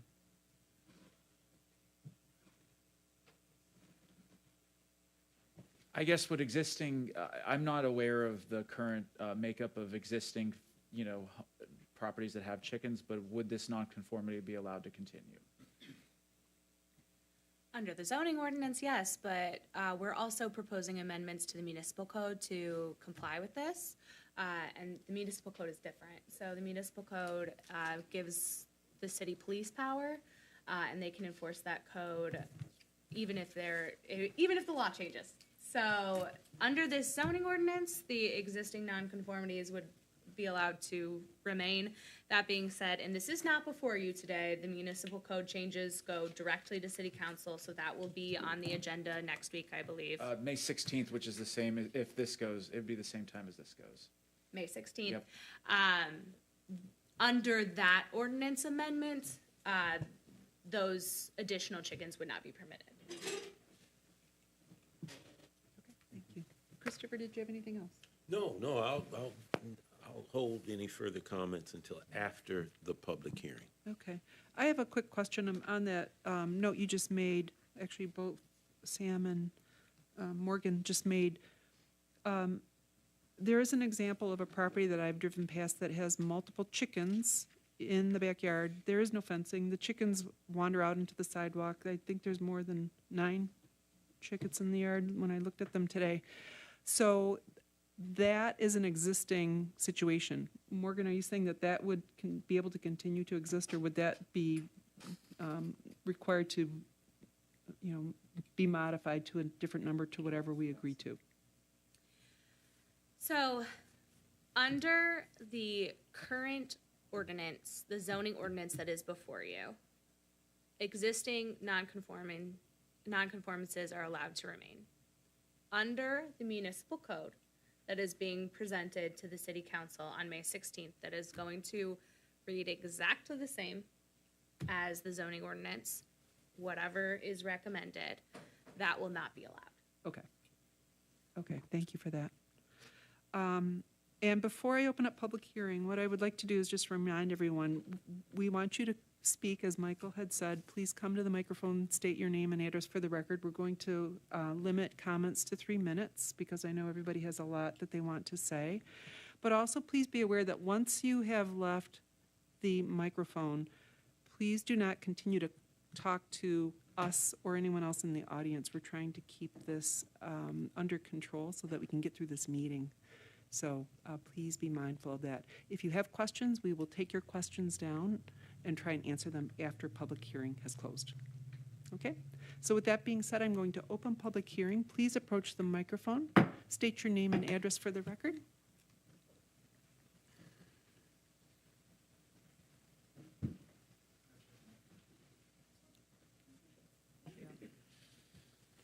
Good evening, everyone. I'll duck this down a little bit because I'm short. 17 Ottawa, Laura Mikulski, also 1015 West Hazelhurst down in Ferndale. And I am speaking as somebody who is both an investor in Pontiac who would like to move here eventually. I have a project house that's taken about 8 years to get it up to snuff. But I am also an elected official in Ferndale. So I am on Ferndale City Council. And I wanted to offer a little bit of perspective as to, number one, why I wanted to move to Pontiac in the first place. And I did want to move entirely because I love my house and you allowed chickens.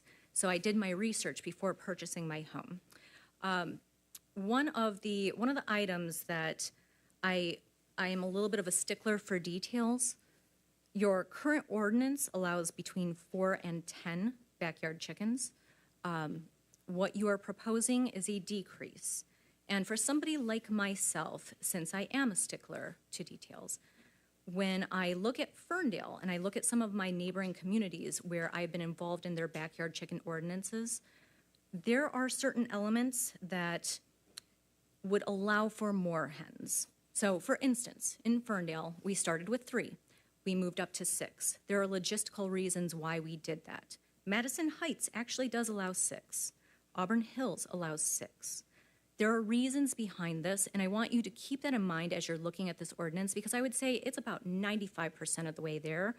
The percent that's missing is the fact that these are flock animals that have flock dynamics, and there are purchasing requirements that we experience as chicken owners when we go to places like Tractor Supply, Family Farm and Home. There are often limits on how few chickens you can purchase due to the fact that there are people who may impulse buy an animal and not take care of it appropriately. Oftentimes that limit is about 4, sometimes it's as high as 6. And the Tractor Supply that I go to is in White Lake, and that limit is 6. So I would urge this body to consider changing this just a little bit, bumping that limit up to 6. And again, coming from the perspective of somebody who has had a backyard chicken ordinance in place in Ferndale that I was heavily involved with in creating that ordinance and then expanding it to allow for additional hens within the backyards. My perspective is I didn't know what to expect when I first requested this and had it approved through council. It took about 4 years of planning and deliberating. And I am proud to say we have had one incident over the years. And again, we enacted our ordinance in 2012. The one incident was one rogue hen that managed to fly out of her coop and go for a stroll, and it scared a little kid because a little kid was walking down the street, didn't know what a hen was because we're not in the mindset of expecting an animal to walk down the street, especially a chicken. So, Thank you. Thank you. Thank you.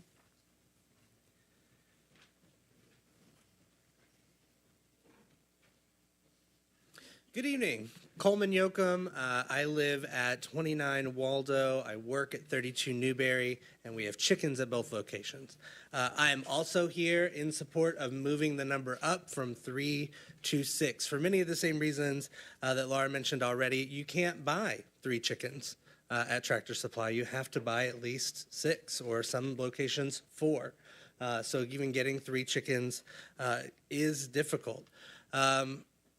I think so in 2017, I hosted with a number of friends what we called the Bach Talk. This was back at the old experimentation brewery downtown, where we just brought anybody who was interested together to sort of read over the ordinances and know what the rules were and weren't about having chickens. Some of those people had chickens already and were just sort of winging it, no pun intended. Others were interested in having chickens and wanted to know the rules. And so we know that the different ordinances say different things, and we're very grateful for the clarity. We're very grateful for tightening up the language. We're very grateful for the work that you're setting out to do.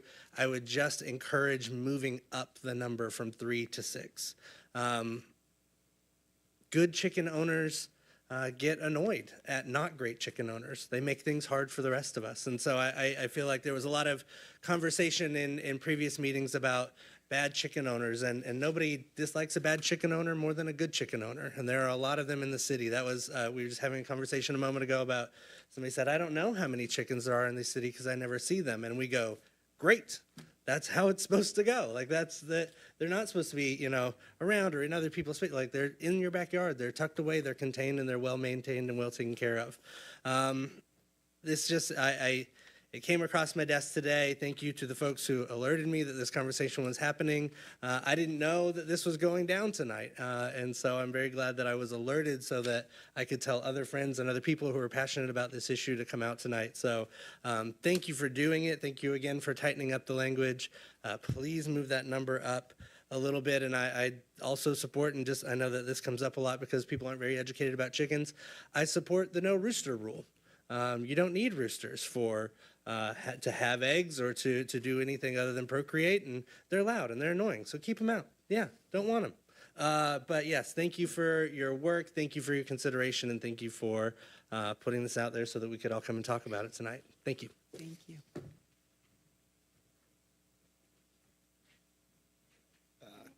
Commissioners, excuse me, Norman Elam, 45258, Woodward Avenue here in Pontiac. One of my questions would be, are these pet chickens, or are they for, hatching eggs and things like that? And I know that when I was growing up, the only chicken that came to my house, live chicken, was getting his neck wrung and getting ready for dinner, okay? Even, I think, 2 years ago, 3 years ago, I'm not for having chickens here in the city. One of my neighbors had chickens, roosters, ducks, geese. He had the whole thing. I said, all he need now is a cow and a pig, and he'll have a whole farm. So, and that was very disturbing. They're all over the place. And I think if you want to have chickens and things like that, move in the area where you can have that. Get on a farm or something like that, or a rural area where there's no problem. Me personally, if we're going to grow, I don't want to see chickens in my area. For whatever reason, I don't want to see chickens. Now, if they're your pet and stuff like that, that's, you're dealing with a different situation, because I love dogs, and you're saying, well, this chicken is my pet, this part of my, help me emotionally and stuff like that, then I can understand that. But I don't want to see an ordinance where you having 3 chickens. And if you do have an ordinance where they can have 3, who's going to monitor it? We had a time getting this guy to comply with whatever ordinance is in place now. I think they had to even take him to court because he was all out of the ordinance. I don't know how many chickens and things he's had. And then we do landscaping. I've been in places where the chickens just all over. So my thing, if you want to have chickens, go to that area that allows chickens. That's the way I feel. Thank you. Thank you.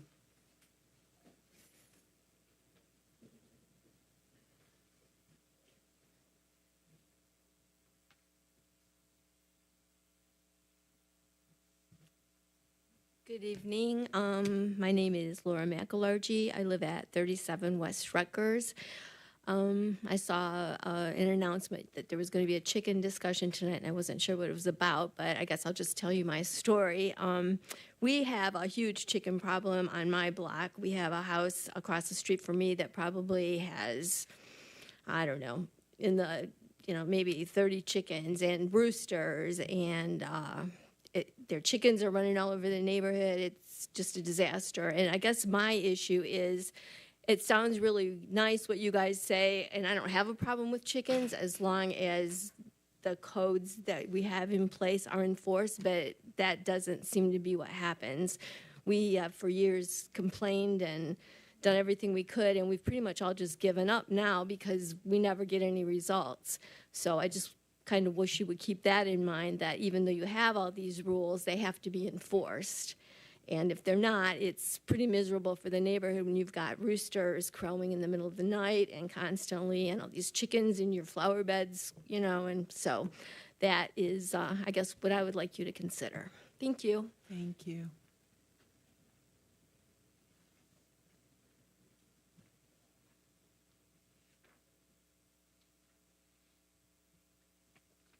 Hello, Jason Reed, 3096 Sterling Avenue. I'm your neighbor to the north in Auburn Hills, which does have a 6 chicken limit. Kind of the same things you guys are talking about tonight. No roosters, they have to be penned up, things like that. But everything that people have said is true about, when you limit to 3 chickens, you're kind of restricted in how you can acquire them.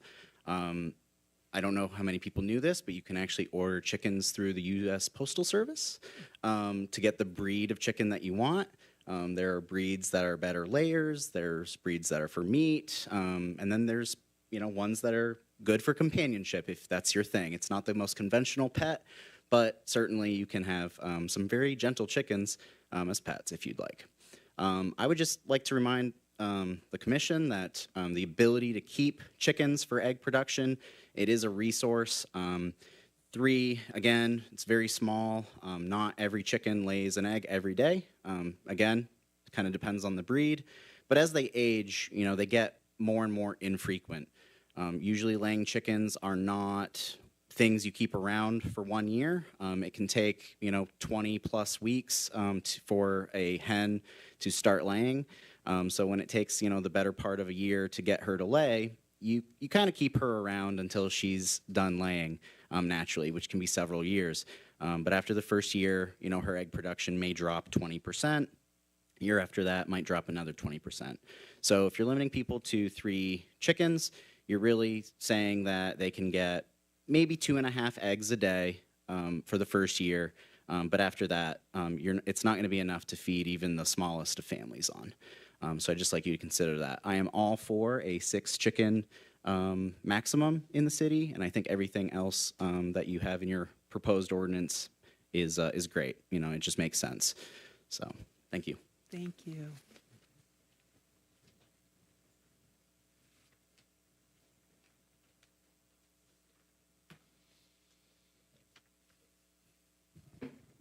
Jonathan Wyrack with Rearward Pontiac at 76 Henderson Street. And I'm guessing some of the photos that you all have seen have been pictures of our chickens. If anybody is aware of what our neighborhood used to be before we moved into the neighborhood, it was known as the Heroin Highway of Pontiac, where there were 17 active heroin houses and about 300 cars an hour going through our neighborhood continuously. Through the development and cleaning up of the neighborhood with the community members as well as volunteers, there are now no active heroin houses. After the neighborhood became more together, chickens were one of the first things that community members in the neighborhood asked for us to bring in.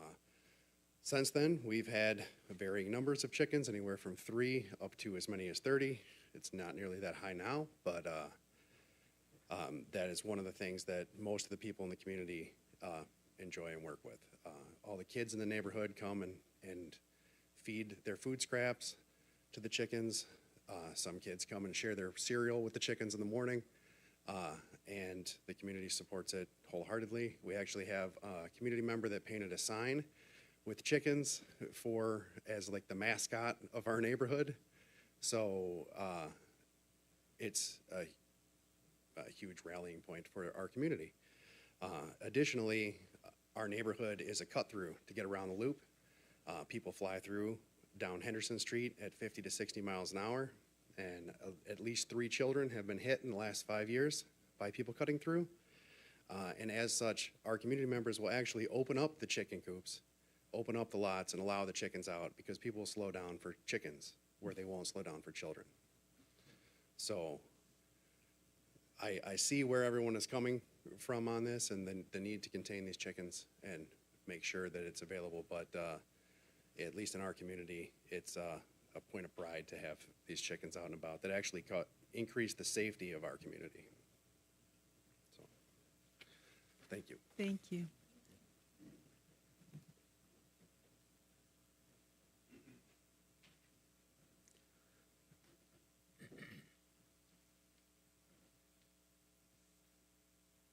Hello, Vanessa Henschel, 674 Rosewood Place. I just am in support of having the 6 versus 3. I don't have chickens yet. I've just started my journey in permaculture. I changed my front yard into a pretty much unmowable slope to a beautiful wildflower garden last year, and I'm a member of Growing Pontiac this year, first year. And the research I've done is what these people have said much clearer than I could.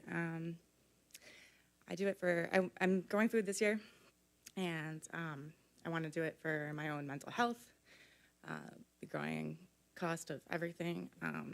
It's it feels better for me to be in control of the food I can put into my own body. And having chickens that are healthy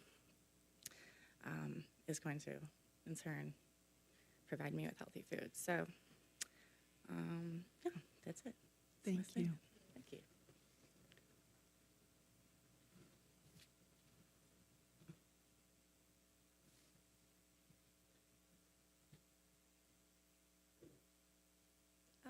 Emily Cunningham, 119 Oliver Street, Pontiac.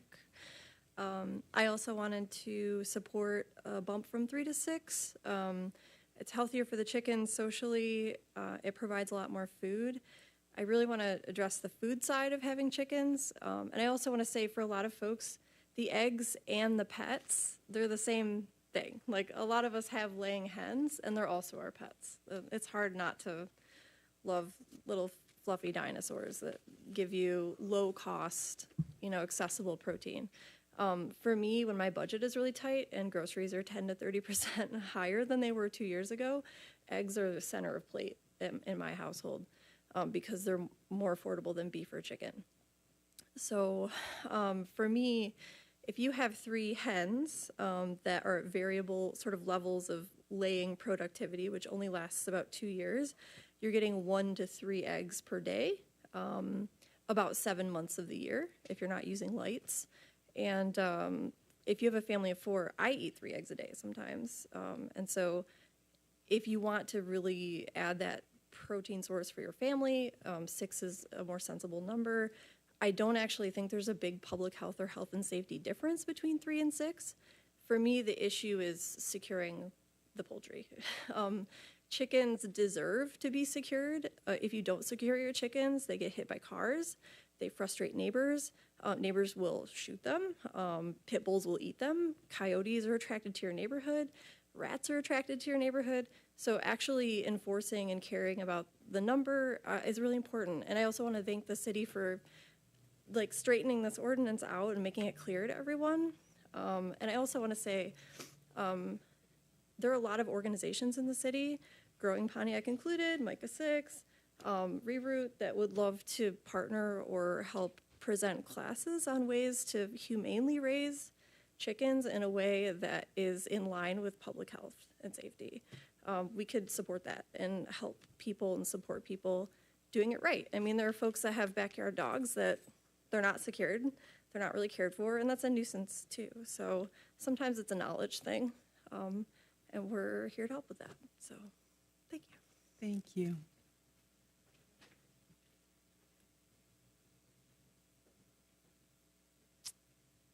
All right, I am now going to close public hearing. Thank you for everyone who spoke. That's all great information.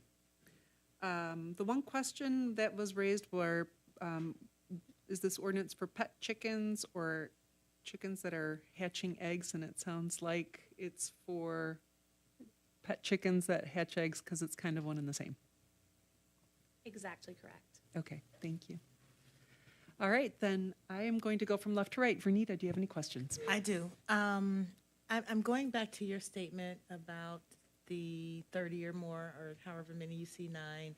Then I heard someone else from the audience say they see, a high number of chickens that are just roaming around. What are we going to do about that? Because I know we're going to leave the existing number. I think that was the plan, but I mean, will there be an ordinance or some sort of maintenance or some sort of control or regulations around the people who have more than that number and are unkempt? So it's actually a little bit more nuanced than that. The issue was that the zoning ordinance, I believe, did not permit any more than 3 animals of any species.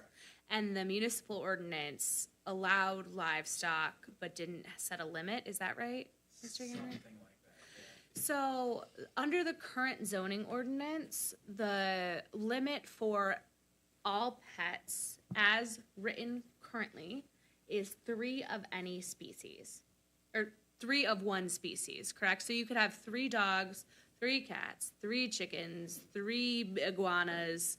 You get the point. Fish are excluded.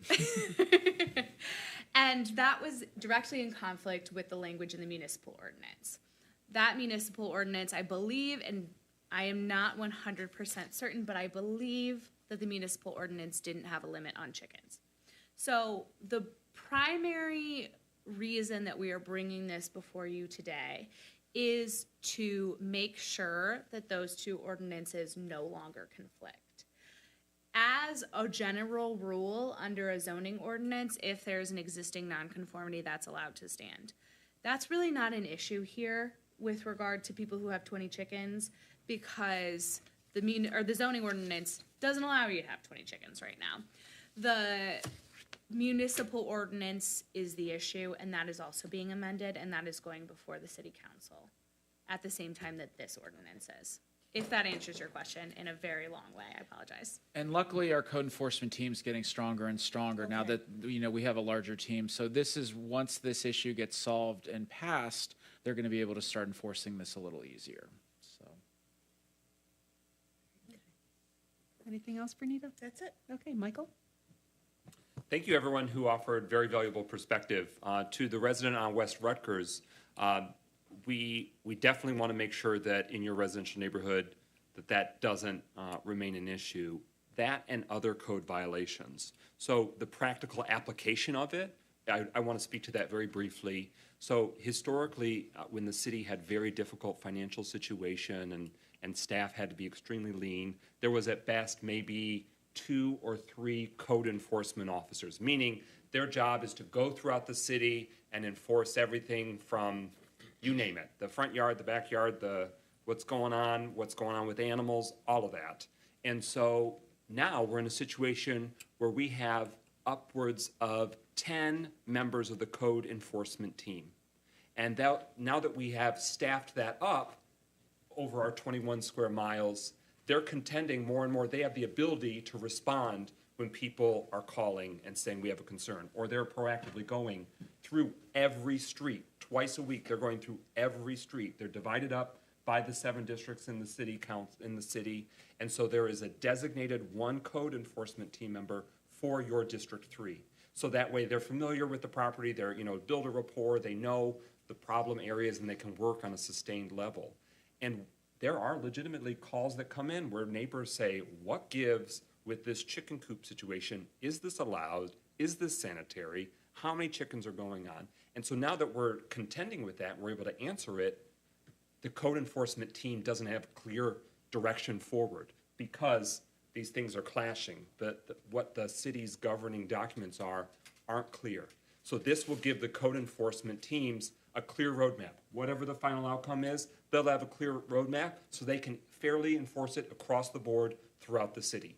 So that way no longer can there be a patchwork of, oh, well, because that neighborhood, no one's really making an issue of it or the city's not gotten to it, that can be anything goes. It'll be fairly enforced across the city, and right now we finally have the capacity to enforce the code for this issue and many, many others. So that's part of the reason why this has come up. The code enforcement team prompted this in part to say, hey, we need to know what's our marching orders, what are we supposed to be enforcing?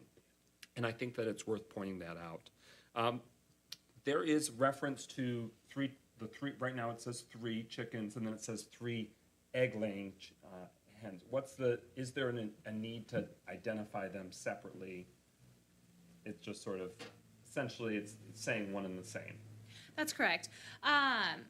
Because roosters are prohibited under this ordinance, it is a little bit redundant, I will agree with you.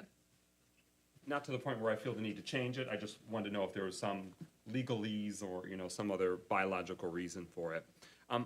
I am very receptive to moving the number up to 6. I would rather be in alignment with the communities that have developed a track record that are proactive in making sure that this is something that residents can responsibly be permitted to do. I don't want to go less, and I would rather go, to have it be at that 6 vicinity. I do have concern about the 3 all-in limit when it comes to common household pets.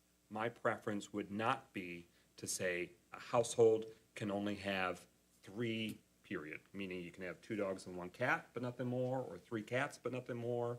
You get it, right? So right now, the limit is 3 cats and 3 dogs in a house.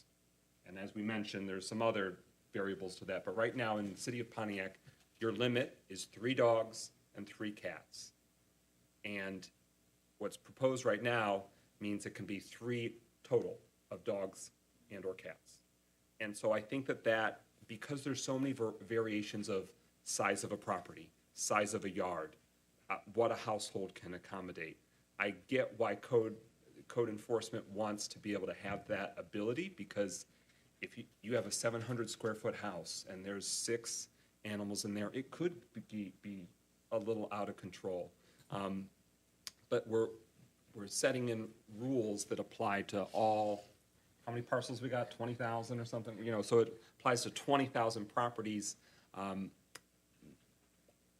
I am open to hearing more data or more feedback from code enforcement about the practical application of that, but I have concerns because there are many Pontiac residents who would be impacted by that they would have, at this point, if this goes into effect, the city has the authority to remove any number of pets or force them to sort of divest themselves of pets, that I think that we'd be opening up a practical matter that wouldn't be well received by thousands and thousands of our neighbors. I understand the thought process, but why it's initially being recommended, but that's a big concern I have. I'm very comfortable with the updated definitions and languages in terms of residential facilities and boarding and lodging houses. I think those will be strong refinements to our city's approach. When it comes to, I just want the community to know, this language includes the law, if you will. It's saying that there will not be slaughtering of chickens in the city of Pontiac. So that is new language, correct? Correct. And it is also making explicitly clear that no livestock is allowed. And I say this as somebody who previously owned a sheep in the city of Pontiac, because the municipal code said goats and all this stuff, or it said cows and pigs, but didn't say sheep. So I made note of that. So this is being very thorough across the board, meaning no livestock means no livestock. So that is a tweak, that is a change, and is more consistent across the board. The city currently has no agricultural zoning, correct? That is correct. Okay. Yeah. But we do have that zoning in the, We do not. It doesn't even exist. So it maybe existed at one time. It does not exist within the current code. Right. And obviously, we're dealing with a city that's been around for centuries, that even 50 years ago, there were probably still a few holdout operating farms, especially on the north side of town. But that is no longer the case in that sort of agricultural zoning sense. When it comes to the coops, and so it's talking about essentially the enclosures for chickens, this is all new language, right? Was there much in there already in terms of are coops permitted, what they have to do? This is essentially beefing up and building out that which hadn't really been addressed. What's their scoop? Yeah, so previously there was language about chicken coops, but all it said was chicken coops with a minimum area of 4 square feet per bird in an enclosed pen with a minimum area of 10 square feet per bird shall be provided in the rear yard. That's all it said. It did not say that chickens have to be contained in the coop. It didn't provide for any fencing. This is really increasing that language to make sure that it is clear to code enforcement what is and is not required. And so it references also an annually renewing permit for that chicken house, chicken land. Yeah. And the city council gets to set permit fees, correct? This would be a new fee, so we would establish it. I'm not interested in it being sort of financially burdensome, but I just want to make clear that this would be a new fee that we would have to establish for the permit, or would it fall under an existing structural category of permitting? So we have a classical zoning certificate at $150 and city council reviews the fees annually at the budget season. A new fee could be created if so desired, but otherwise it would default to that $150. Okay, so $150 is the default unless and until city council, and just for everyone's frame of reference, we literally are beginning the budget review process tomorrow. So we're in that cycle where we get to determine what the right fees are. But this is part of what code enforcement has said. They're called to, deal with these coops of varying degrees and caliber and construction. This will give them the tools and the clarity needed, and more importantly, give you, the residents, the tools and the clarity needed about what the expectations are. So I think that addresses it. I just want to make sure I was understanding it correctly. And I think that's the extent of my questions. Thank you. I think I'm just going to comment about the animals. I think the other stuff we're pretty good with. I go along with what Mike just said. I think the 6 number, from what we've heard tonight, I have lots of pets. I'm not in Pontiac. I'm the person that's not a resident, but I've got 6 goats and chickens, and well, I shouldn't say that. My chickens got eaten, but I've got 4 dogs and a lot of animals and 5 cats. So different scenario, but I love animals. So I think the 6 idea, keeping them cooped, no roosters. I don't think anyone's going to want a rooster living next to their window. I think we're all on the same page. 3 pets is an issue. I mean, if people really want to enforce this, I think that is something we should look at. I mean, is a hamster a pet? When the kids have, you don't really need to answer. We do, okay. It's just I think one of the questions, just as Planning Commission is debating this, is we have the number of chickens that is up for debate this evening, but it's also the number of pets that could, and really, do you want to allow more than 3 pets, but maybe 3 of one species? And really, it's an evaluation. Is having 6 of one species a problem? And I think of dogs sometimes having pack mentalities. Some breeds are better than others with that, but I think that's worthy of consideration. Maybe allowing for more than 3, but only 3 of one species. Yeah. I mean, it's definitely an issue. I just don't think you want to restrict it to just 3 pets. I think the fee's a little high. I mean, if I got a few chickens for $150, I mean, the whole idea is feeding yourself with chickens and saving money. Seems a little high. But I know you've got administrative costs that you got to deal with, so maybe it's $35 or $50. We don't need to necessarily set a number right now, but I would be frustrated if I had to pay $150 to have chickens. So that's all I got. Everything else sounds good. Thank you. Sam?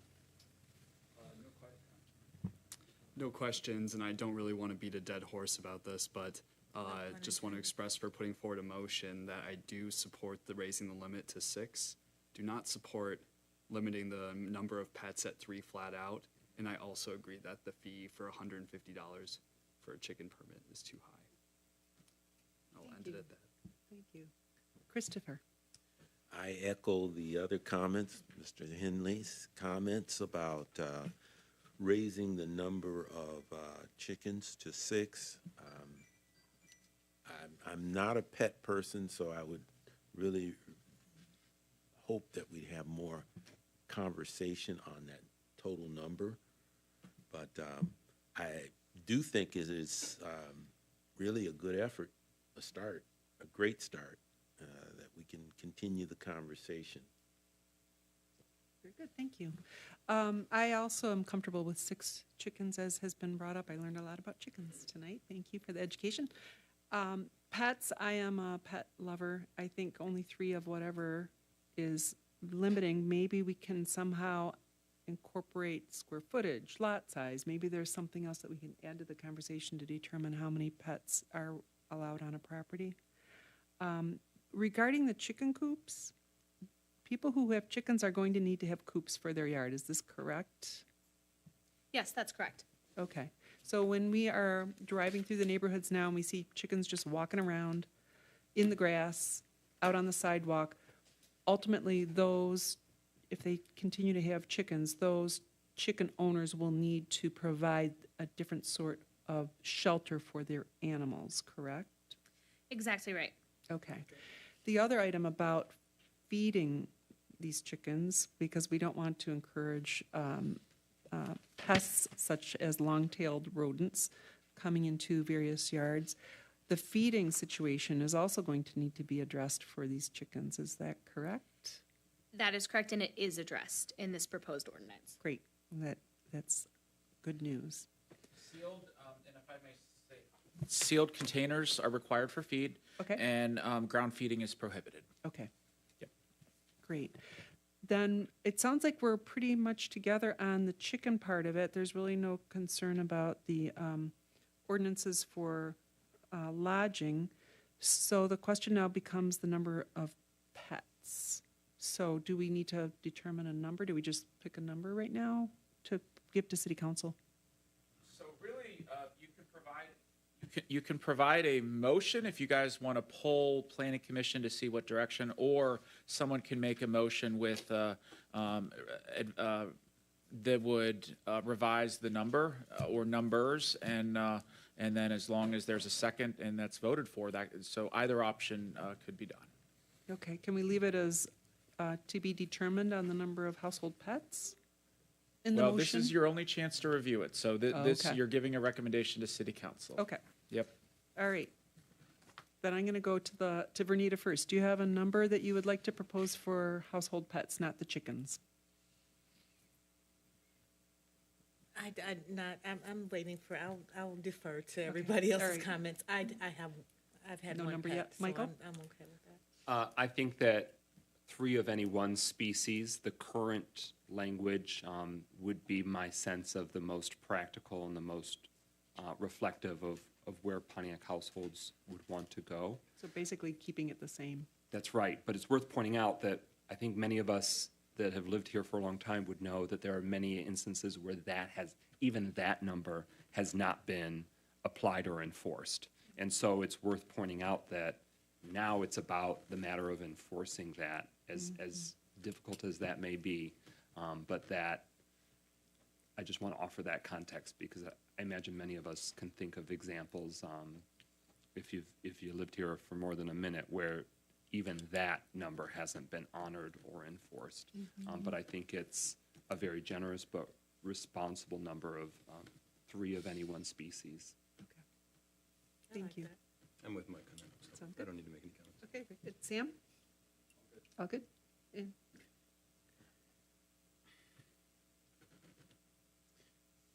I'm not a pet lover. However, I do appreciate those who are. I have children who have pets. There is a question of how many pets are too many. And if we say 3 of any one species, should we also have some type of maximum number of pets that can be in the house? And I would not know how to even set that limit right now, but that would be one of my concerns. I'm not against having 3 of any one species, but I do have the concern that you could have 3 cats, 3 dogs, 3 parakeets, 3, that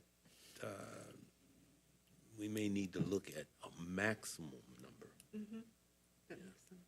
And maybe 3 doesn't, I'm not sure, but I think we should be mindful of a maximum number.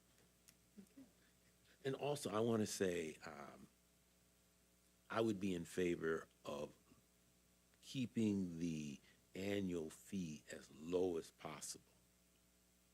As low as possible. The chickens. Right, for chickens. Okay. Very good. I'm intrigued by the limit of pets, because if taken in the literal sense, there could be, more than 50 pets in a house. So, can we establish a limit, Mark, on this verbiage? Absolutely. Okay. All right. Would a limit be no more than 9 pets in a household? Does that sound reasonable? That's a lot of pets. Including or without chickens? I think that's what staff would like to know. Without the chickens, because the chickens are outside. Household pets, is there a difference? Because you would have 6 chickens and only 3 cats. I think the chickens are their own count, in my mind. 9's a good number. Okay. All right. So anyone would like to make a motion? Please do. How would we do that? If we say a motion, someone like to try other than me, other than I? So if I could assist, really what we need is a motion to approve the amendments as presented with the following conditions of revision. So, and then just list what those are, and we can definitely spell those out.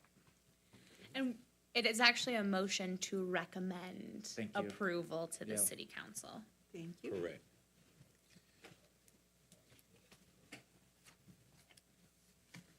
Chris, are you going to take a shot? Do you want to do the work? I will. I'm a little slow on this. If you'd like to take a crack at it, feel free. I have motion to recommend approval of the text amendments as presented with changes of 6 chickens being permitted, 3 of any one species with a maximum of 9 As a household pet. as a household pet. Does that work? That sounds good. Okay. That's your motion? That's Any my support. All right, great. I support. Yes, go If I may ask of the commission, the one thing to clarify and maybe add another condition is there is a regulation of 3 hens, egg-laying hens. And so we would ask if you wanted to modify that as well to 6 or keep that at 3. Yes, Yes. 6 as 6, well. okay. If Commissioner Northcross could amend that motion, that'd be great. Yes, I'd Yeah. like to amend that motion to include 6 egg-laying hens. 5 golden. Or calling first. I support. All right.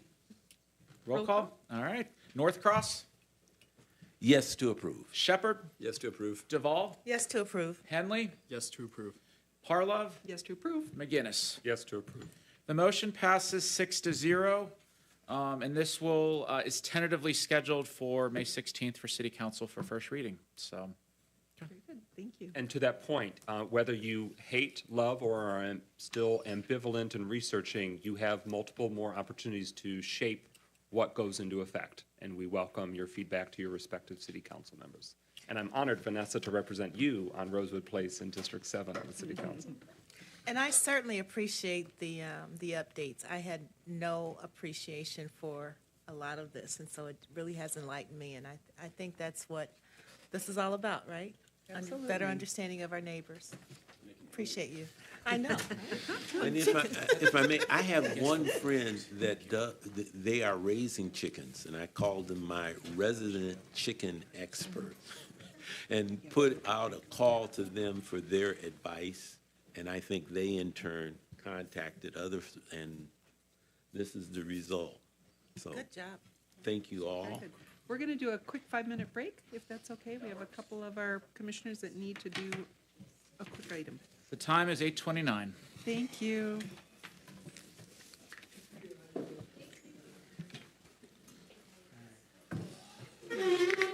We should order some Popeyes. That does sound really good. I'm just saying.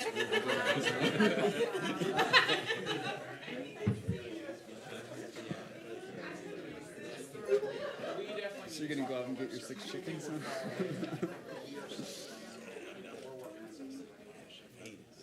I'm a dog person. I don't think I can do chickens, but. Start with me. Even one dog's a lot.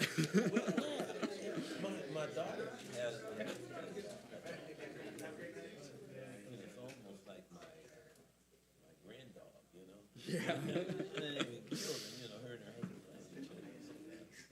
That's how it is with my parents. I didn't have any dogs when we were growing up. When they were growing up. City council is very respectful too, very respectful of one another. Yeah. They can be mean. Yeah, we always. Everyone's mean to me.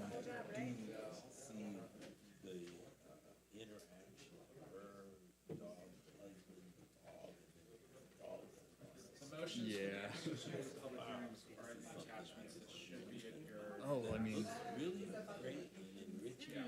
It's great, but like it's an adjustment period for sure getting a dog. Like when I got mine, it was kind of an impulse purchase. But yeah, it took like 8 months for when I was like, okay, I'm comfortable, like holding a dog now. It's just it is a lot.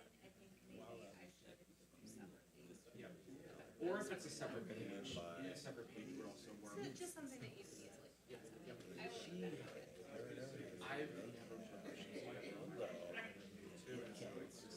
Wow. It's a lot of The dog cats. is young, so the No, dog it's is. not a big deal. Like I said, we always. here, but I get to. Although she leaves the window open, so cats can jump in and out to this room where the light. Yeah. Are they like on the farm? I completely agree. They're outerways, big lots, but they're not farm. Want to start Okay. at 6:30? But it's like they're outdoor cats. Yeah, they're out. Just a little something, consider it. I'll chip in. He was in his. No? I mean, work with Mike to get access to that room, but absolutely, there's no reason. Okay, well, As long as we're not let's having- make a motion. Well, as long as we're not having a separate public meeting in there. Exactly. I mean, like for a break. It's nice though, low maintenance pet. Today was crazy, so I forgot to eat Kind of can do lunch. their own thing and. So I'm running on just breakfast. I'm looking, look, this is my snack right now. They're Melanie's. Not working well. Yeah, it's not.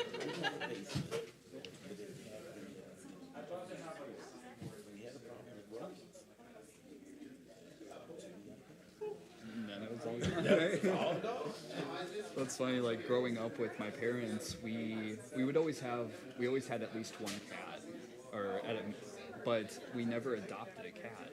Every time a stray would show up, we would have that cat until it passed away, and then as soon as that cat passed away, a new stray would show up and take its place. It was just so strange, It's like we had an endless cycle of cats coming in for free, but only one at a time. So. It's like, yeah, I'm glad you brought that up because you could have 3 goldfish. You could end up with so many pets. Yeah. It's like, oh, okay, yeah, good point.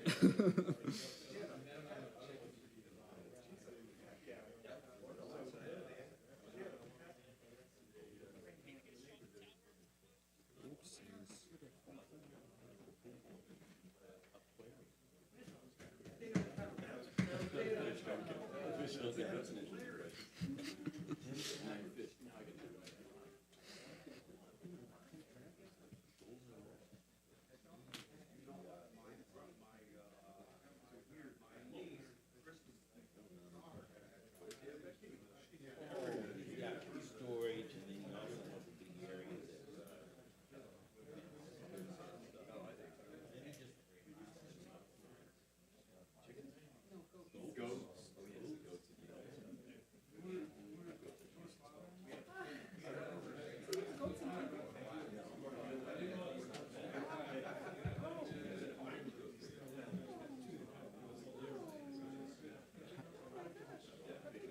How much property do you have, Tim? How much property are you on? Okay.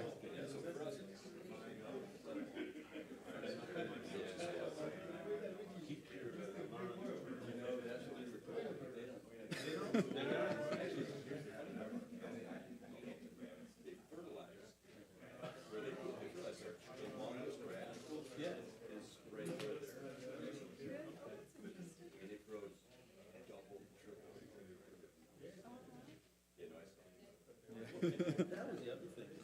My friend was bringing up that these are the profits.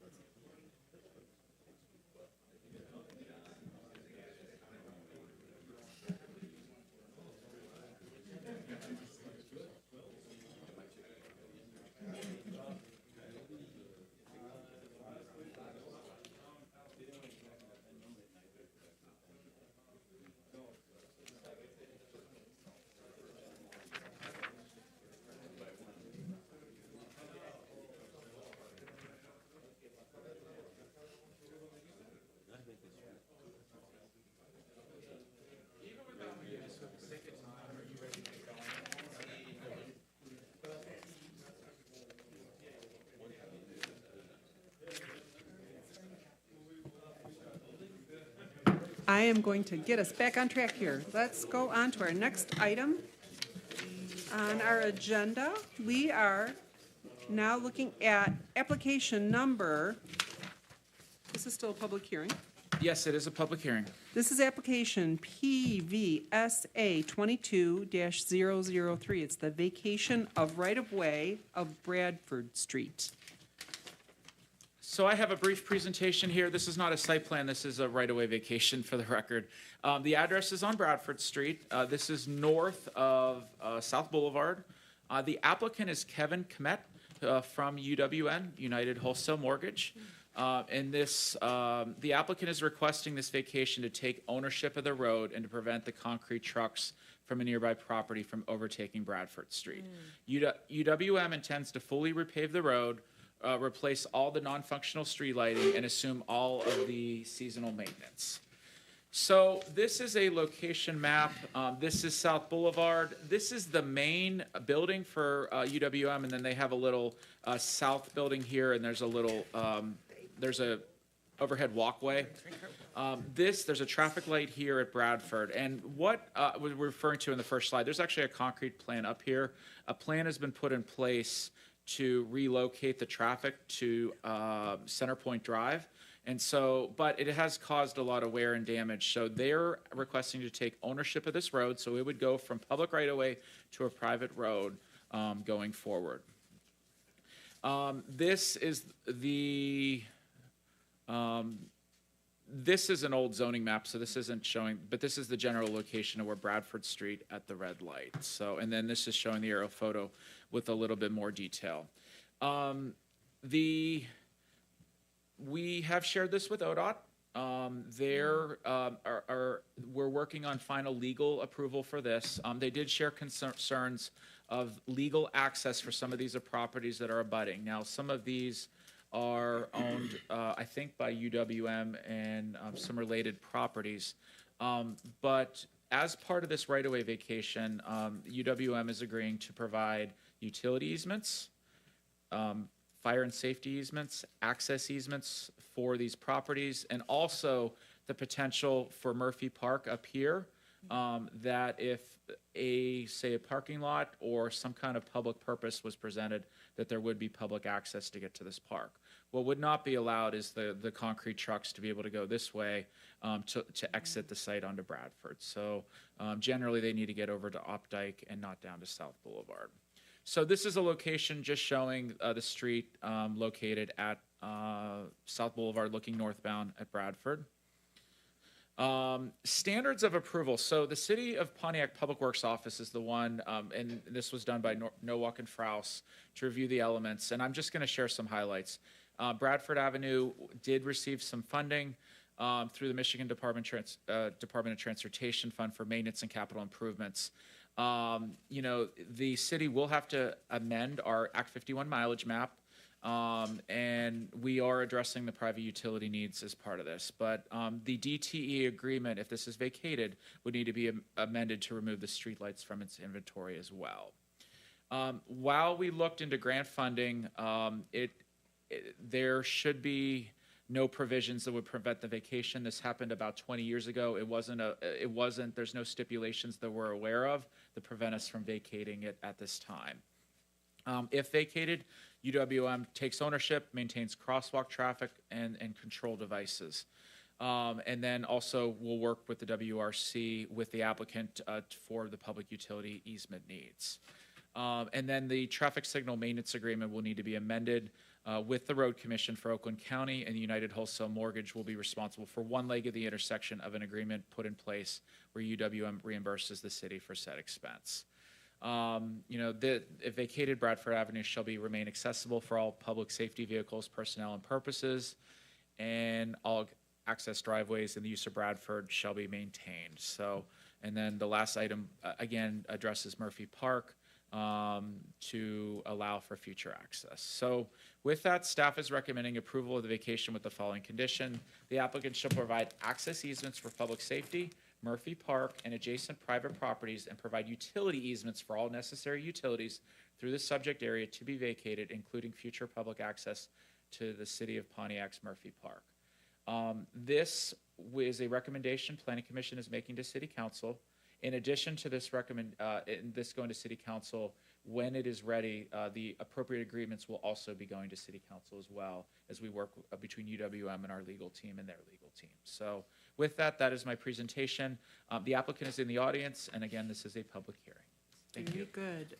And just one clarification, I am so yes, sorry. please. I just spoke to MDOT earlier this week, and they confirmed that the previous grant is not going to cause any issues with this vacation. They approve this vacation. Excellent. Thank you for that update. Why don't we have the petitioner approach the podium? Please state your name and address for the record. You want to hit the button to the bottom right. Thank you. You're live. Hi, thank you. My name is Kevin Comet. I am Vice President of Campus Development and Operation for UWM, 585 South Boulevard, Pontiac. Thank you. Is there anything you'd like to add to what Mr. Yandrick had Yes, provided? so this is coming in front of this panel once before in 2018 and was recommended to go to City Council pending what we got to go through right now with our sign-offs and the easement agreement. At that time, one of our neighbors was not amicable to this, and since that has happened, they've come around. That's Crown Enterprises with the construction of the concrete batch plant. That was part of the talks that we had with them and the agreements. And we also helped them with their Updike connector and the grant that they got to help create that traffic to get it off of South Boulevard in general. So until that happens, they're going to use Meadows and Center Point, and then primarily the new Updike connector, and I don't think that's been named yet.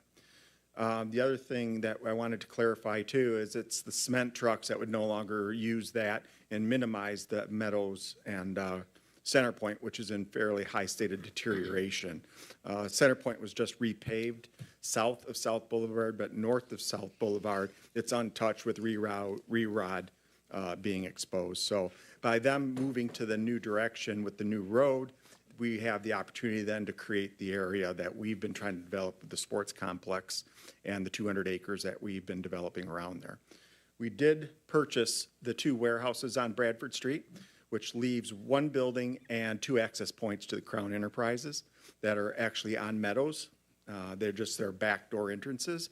We also want to limit the Central Transport transit trucking because they have a truck depot there, and it would be only for local deliveries. So we want to limit the vehicles, and that's part of our easement agreements with all the neighbors, is that they would still be able to access unfettered their employees, private industry deliveries and shipments if they're in manufacturing, like Ameripac is there.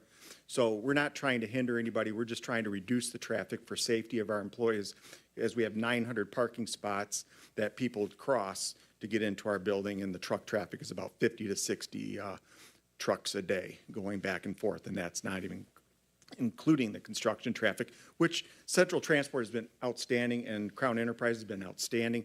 They don't use Bradford Street for any of that construction, which is very, very much appreciated by all the neighbors. That's pretty much all I had to say about that, but I'm happy to answer any questions you might have.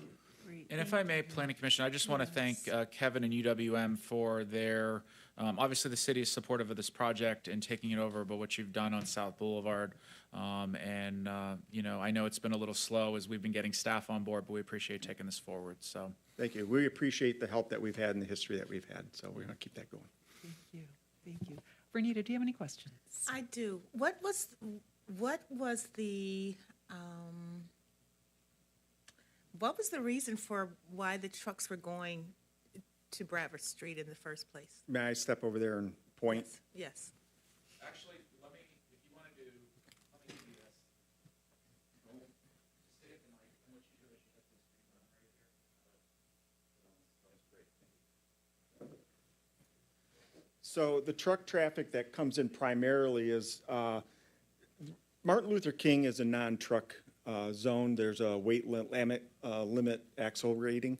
So in order to get a lot of trucking to our building, some of the light trucking can come in this way. A lot of our trucks for our deliveries come in off of Bradford and come in this direction. But what we're seeing is this truck depot right here is basically a transfer depot. So trucks come in, they offload, they sort, and they reload trucks back up, and then they send back out. That's their entire purpose is just sorting of freight. So the freight traffic coming up and down this road through this back entrance is pretty much 50 to 60 trucks a day that come back and forth. And this is the properties that we own here, the parking lot where we have the 2 crosswalks, as well as all the other properties. This is Ameripac, and then, of course, the Crown Enterprises. I forget the tenant that's in this one, but that's a Crown Enterprise facility as well. There's ample access. This is the driveway out to Meadows, which then comes, you can just see where Centerpoint comes out. So Meadows drops into Centerpoint, as Centerpoint used to go all the way out to Updike through the sports complex, but that was abandoned quite a few years ago. So anyway, that's the truck. So where would they do this resorting now? They would do it in the same spot. They would just enter off the Updike connector So there's or another, the Meadows. There is another recourse. Absolutely. Okay, gotcha. Thank you. Thank you. Michael? Thank you very much for pursuing this prospect. Bradford is obviously in very rough shape, the surface. What would be your ideal timeline for the resurfacing of Bradford? I like to say we move at the speed of UWM, so it'd be this summer. We're already lined up for a repaving to occur where we'd be taking out the concrete, re-rod in some areas, milling most of the road, and then recapping it with a 3-inch asphalt cap. How many DTE lights are on Bradford? It's okay if you don't know that offhand, but are we talking I don't know the 5 or exact 6? number. It's probably around 6 or 7, which do not function today. Oh, but they are inoperable presently. Yes, they're the old GM. So if you look at Centerpoint and some other roads, it's the old legacy GM black poles that are out, and a lot of them. I know Ring Road is out as well, and we're looking at trying to see if we can get those replaced.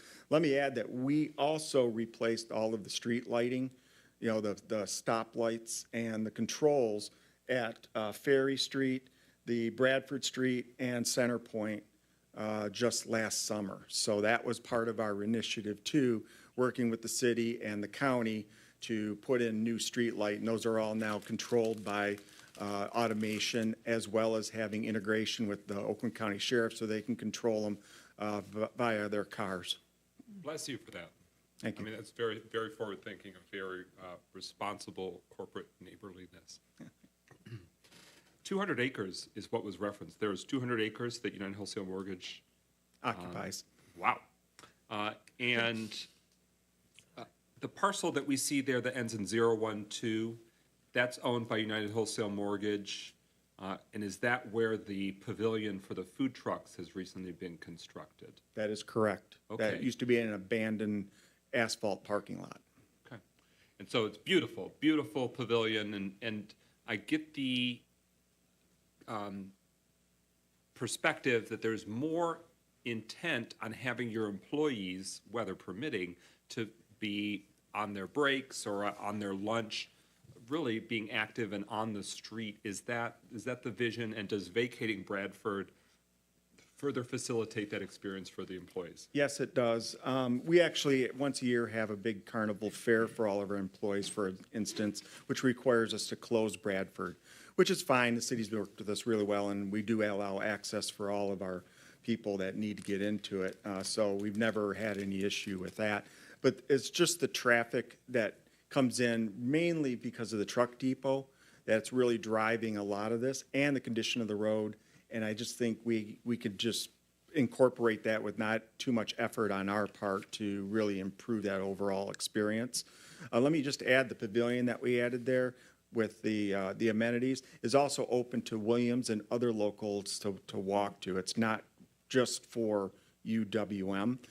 The whole point of our drive is it is a campus, like a college campus. We want to get people out. Today, you would have seen hundreds of people walking from our sports complex because we do our Wednesday morning sales meeting over at the sports complex. So there's a lot of people walking in suits. So it's a very vibrant atmosphere. And it wasn't even the best day, but they were out walking. And relatedly, just to the east of the pavilion, previously was Owen Tree Service, and I understand that you now are owners of that parcel. What should the residents expect and employees? What are the anticipated plans for that former site? Right now, it's greenscape by intention, and we're looking at maybe putting in a wiffle ball diamond. We don't have really long-term commitments on that. We did put infrastructure in for, full sake of honesty, so underground, we do have the permitting and all the underground structure if we did have to put more parking in, but that's not on our radar now, nor with the change in the mortgage market and the dynamics that are going on. I think our company's going to take a little bit different direction, so I don't see the population coming back to like it was 3 years ago. I think that answers all my questions. I believe that the applicant and the staff has done a very thorough job to consider all the variations, including right up to if in the foreseeable future we want to have a Murphy Park access point.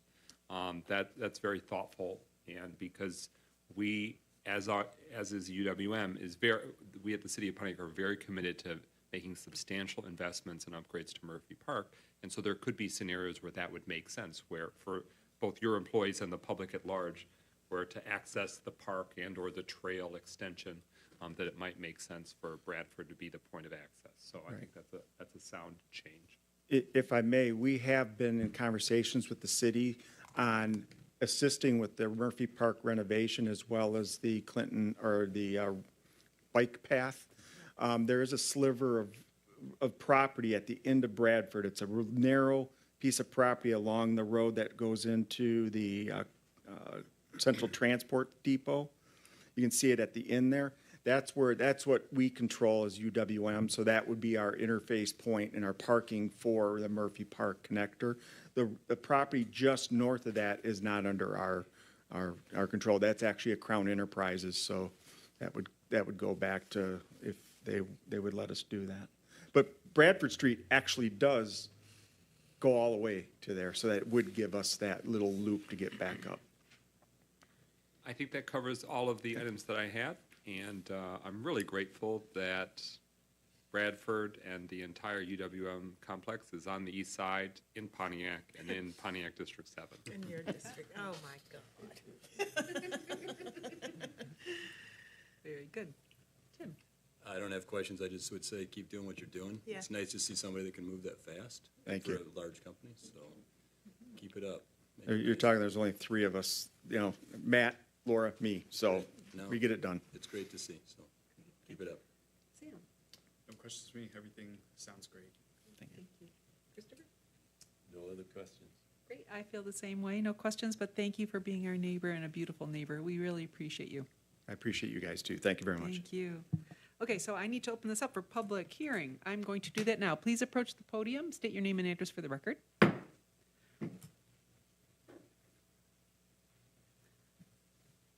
And I am going to close public hearing. So I think we're ready for a motion. All right. What's the address on this one? We are Bradford. I move to recommend approval of the street vacation of Bradford Avenue based on the findings of fact identified in the staff report. With the Support. following I need the, conditions. can someone put the conditions back up, please? We ready for roll call? No. Oh, I'm sorry. Get the There's, conditions. We several. did not Oh. mention the conditions. Sure. Okay. And you can say the one condition provided With by the one staff. condition provided. The staff. Okay. I support. Great, roll call, please. All right. Duval, Yes to approve. McGinnis, Yes to approve. Shepherd, Yes to approve. Northcross, Yes to approve. Henley, Yes to approve. Parlov. Yes to approve. Motion passes 6-0. So, Congratulations. Thank you. and we will let you know when this is ready for city council. There may be some communication between now and then to get that ready. Yep. Okay. Thank you. And for the public's benefit, if we retained that as a city road and replaced the deteriorating Bradford Street, it would probably cost us taxpayers like over $1 million. It's so super crazy expensive to completely repave a road, So thank you again. All right, we are going to now move to item SPR 23-006. This is also a vacation, oh, is that right? Did I miss, wait, I'm on the wrong one. Here we go. Baldwin. PVSA 23-01, another vacation of the right-of-way alley, which is at 1104 Baldwin Avenue. Okay. All right. Formalities aside, I'm actually happy to present this because I've known about this applicant since like the first week I was here, so I'm excited that he's actually coming forward. So, Great. I'm having trouble with, there we go. So this address is 1104. The applicant is Naja Hermes, but he also goes by Nick, and I think that's the easier thing. This is an alley vacation. The zoning district is C3, and this is the first step in the applicant in order to reopen an automobile dealership at this site, and I'll kind of explain through this presentation what this is. Okay, this is the location map along Baldwin. It is located between Fairmount and Strathmore Avenue. Next slide. And this is the zoning map, as you can see that red star. There is single-family residential homes behind it, but it is located on Baldwin where most of the properties are either zone C3, commercial corridor, and then there are some C1 local businesses. This is the overview in history. What I'd like to point out is this is very unique in that what is being requested is the vacation of this alley, which is highlighted in red. But in the way this was recorded, and I'm not sure the background of this little parcel out front is also part of this right-of-way vacation. So it's just, it was recorded in a very odd way. But in order, as you're looking at this and looking at the former automobile dealership site, they need access to this in order to operate the business. And what the applicant is requesting in a future site plan is that this would be enclosed within the business itself down here. So they are requesting to vacate this easement. As you notice, the current conditions, there is a curb cut along Fairmount to the south. It's not in great condition. And it turns into grass. So this is not something that has been improved by the city and does not have much of a public purpose. And so really, and with the same thing, we have done a review of this right here, and there's not a lot of utilities that create access easements for here. So I also want to just point out that's important as he's going through site plan is this alley is the only access to the site. There is no current site conditions where there's a curb cut on Baldwin or on Fairmount. Is that correct? Is there, I don't believe that there's a curb cut onto Baldwin, so that functions as a really important, to vacate this so the property owner has access to his site. Next slide. And this is a photo just showing the existing conditions with the fence. A site plan, I believe, will likely be coming back to this body, and they will need to be improving the building and improving the pavement. So, next slide. These are the standard conditions. I'm not going to go through each of these, but really, this does meet the standards that there's not a lot of public purpose, there's not a lot of public improvements, and so the city is definitely supportive. You can go to the next slide of the work that's being done here. So next slide. Next slide. All right. So staff recommendations is they've reviewed the elements. I am going to highlight some elements. The private utilities, definitely we need to assess for private utility easements. That is one remnant thing. We will work with the applicant before this goes to city council. There are some overhead lines and utility poles, so that there is some indication of that. Next slide. A review of the city of Pontiac's sewage atlas says there's no evidence of facilities. And we would go through the different departments, and we've already reviewed with WRC and the Waterford Regional Fire. Next slide. Okay.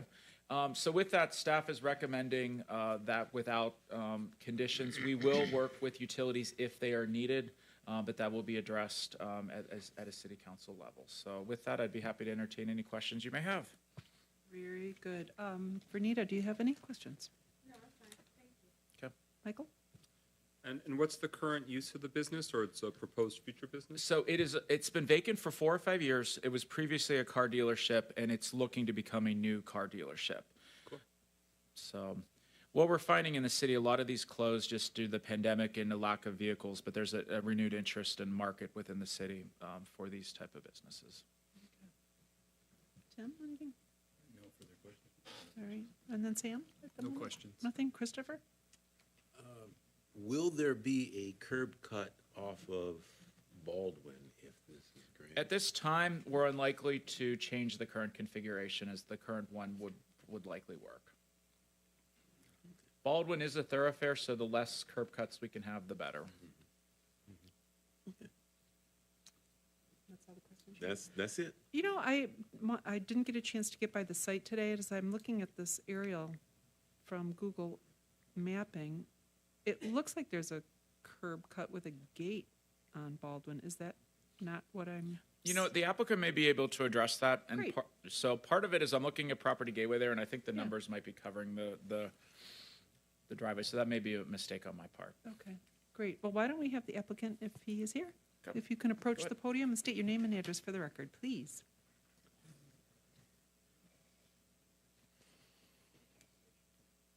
Okay, my name is Nick Hermes. I live at 5245 Hardwood Drive in West Bloomfield. I'm the owner of 1104 Baldwin, me and my brother here. There is an entry on Baldwin in the middle, right there, but it's like a grass where like was dirty, now we cleaned it up. Now it's painted and it looked much better than it was. It was full of trees, garbage, plastic, all kind of stuff, but we cleaned it. Thank you for that. Yes, ma'am. We appreciate that. It's really nice. It's really Thank clean you. now. Is there anything else you would like to add to the presentation that Mr. Yandrick gave us today about your property? I did all I can to it. I cleaned it up. I'm just waiting for approval so I could move forward with it. Okay. I bought it so I could work in there, you know. Sure, thank you. What is the business now? It's empty now, but we want to make it a dealership. Okay, you want to make it a car dealership? Yes, ma'am. So once this is approved, he can go through a site plan process. We're going to be working with him to get that site plan stuff ready. So as soon as it is recorded and deeded to him, he'd be able to move forward with an application that same month. Okay, very good. Well, let's just open up public hearing, I think is probably Sure. the best thing to do at this point. I'm going to open it up. If anyone has any questions, please approach the podium, state your name and address for the record. Public hearing is open. And I'm going to close oh, nope, not yet. Come on up. Hi, I'm Francisco Ortiz Leam. I'm his neighbor. He asked me for sign up for get his business going. I'm more than welcome to have him, in the neighborhood and get his business going. Great. So So he's going to fix your car, right, for free? Well, I might work for him. Who knows? That's pretty good. Pretty good. So it's all good. Thank you. He's surprised to see me here. I said, "What are you doing here? I got a letter in the mail. I don't know what's going on." So, Aw. it's all was. So, Great. All right, He thank you. appreciates your support. Thank you for coming out tonight. And if I could just state for the record, Yes. normally an alley is split and the property is given to property owners, but the legal way that this was split, this was part of the original parcel. This alley was part of the original parcel, so it would go to the applicant, not to the neighboring property owners. Thank you for So- that clarification. Wonderful. Is there anyone else? I think we're good for public comment. I'm going to close public comment. Does anyone else have any last questions up here with me? I just want to say you make it real easy for us when you clean up your area, when you talk to your community, and when you hire them. So.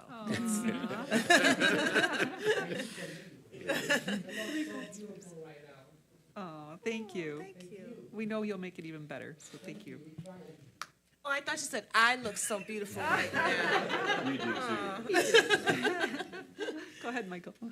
This is a very active and busy thoroughfare. Baldwin Avenue is important in the city, and so we're really grateful that you'll be investing and enhancing in a very visible site. We've all driven by it many, many times. And I'm really grateful for the neighbors to have come out and given your perspective because it's really valuable. And so thank you for investing and enhancing in an important property, and we look forward to you thriving. Thank you. Thank you. Mm-hmm. Anything, Tim? No comments. All right. Appreciate what you're doing. Great, thank you. Thank Sam? Sounds like a really cool project. No comments from me. Great, thank you. Christopher? Thank you. And I have nothing else to add as well. We're all loving that you're making things better here, so I would love for someone to make a motion. I move to recommend approval of the street vacation of 1104 Baldwin based on the findings of fact identified in the staff report with no conditions. Very good. Do we have a support? I support. Excellent. Roll call, please. Okay, Henley. Yes to approve. North Cross. Yes, to approve. Harlow. Yes to approve. Shepherd. Yes to approve. McGinnis. Yes to approve. And Duval. Yes to approve. Congratulations, it's unanimous. We wish you best of luck, and we look forward to seeing your site plan. So we will be in touch at staff level to discuss with you when this is moving forward to City Council. There's some additional documentation that we would need, but we will be in touch to help you through that process. Okay. Okay. Thank you. Sounds good. All right, so now we are going to look at some old business. We have the application SPR 23-006. It's a preliminary site plan for 1025 Cesar E. Chavez Avenue. Instead of holding these up, I'm just gonna put them here, so you get a little better view of what we're doing and what we're changing. It's an excellent use of what's otherwise an awkward and antiquated little semi-wall. Put chickens in here if that's. And roosters on this side. There you go. No roosters, Only no six. roosters. Don't talk about that. Only three though. Only three. Thank you. No. What's funny is it's working except for to move the slides. Is the USB to the left? Can you unplug the left of the computer? Can you unplug it and plug it back in to see if that would work?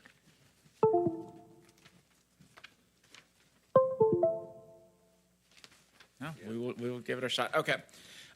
This is a site plan application. You reviewed this last month in informational session. The location is at 1025 Cesar E. Chavez. The applicant is Joseph Aeo, if I can say that correctly, and he is here on behalf of Moses Roses, which is a medical marijuana provisioning center, and that is the request this evening.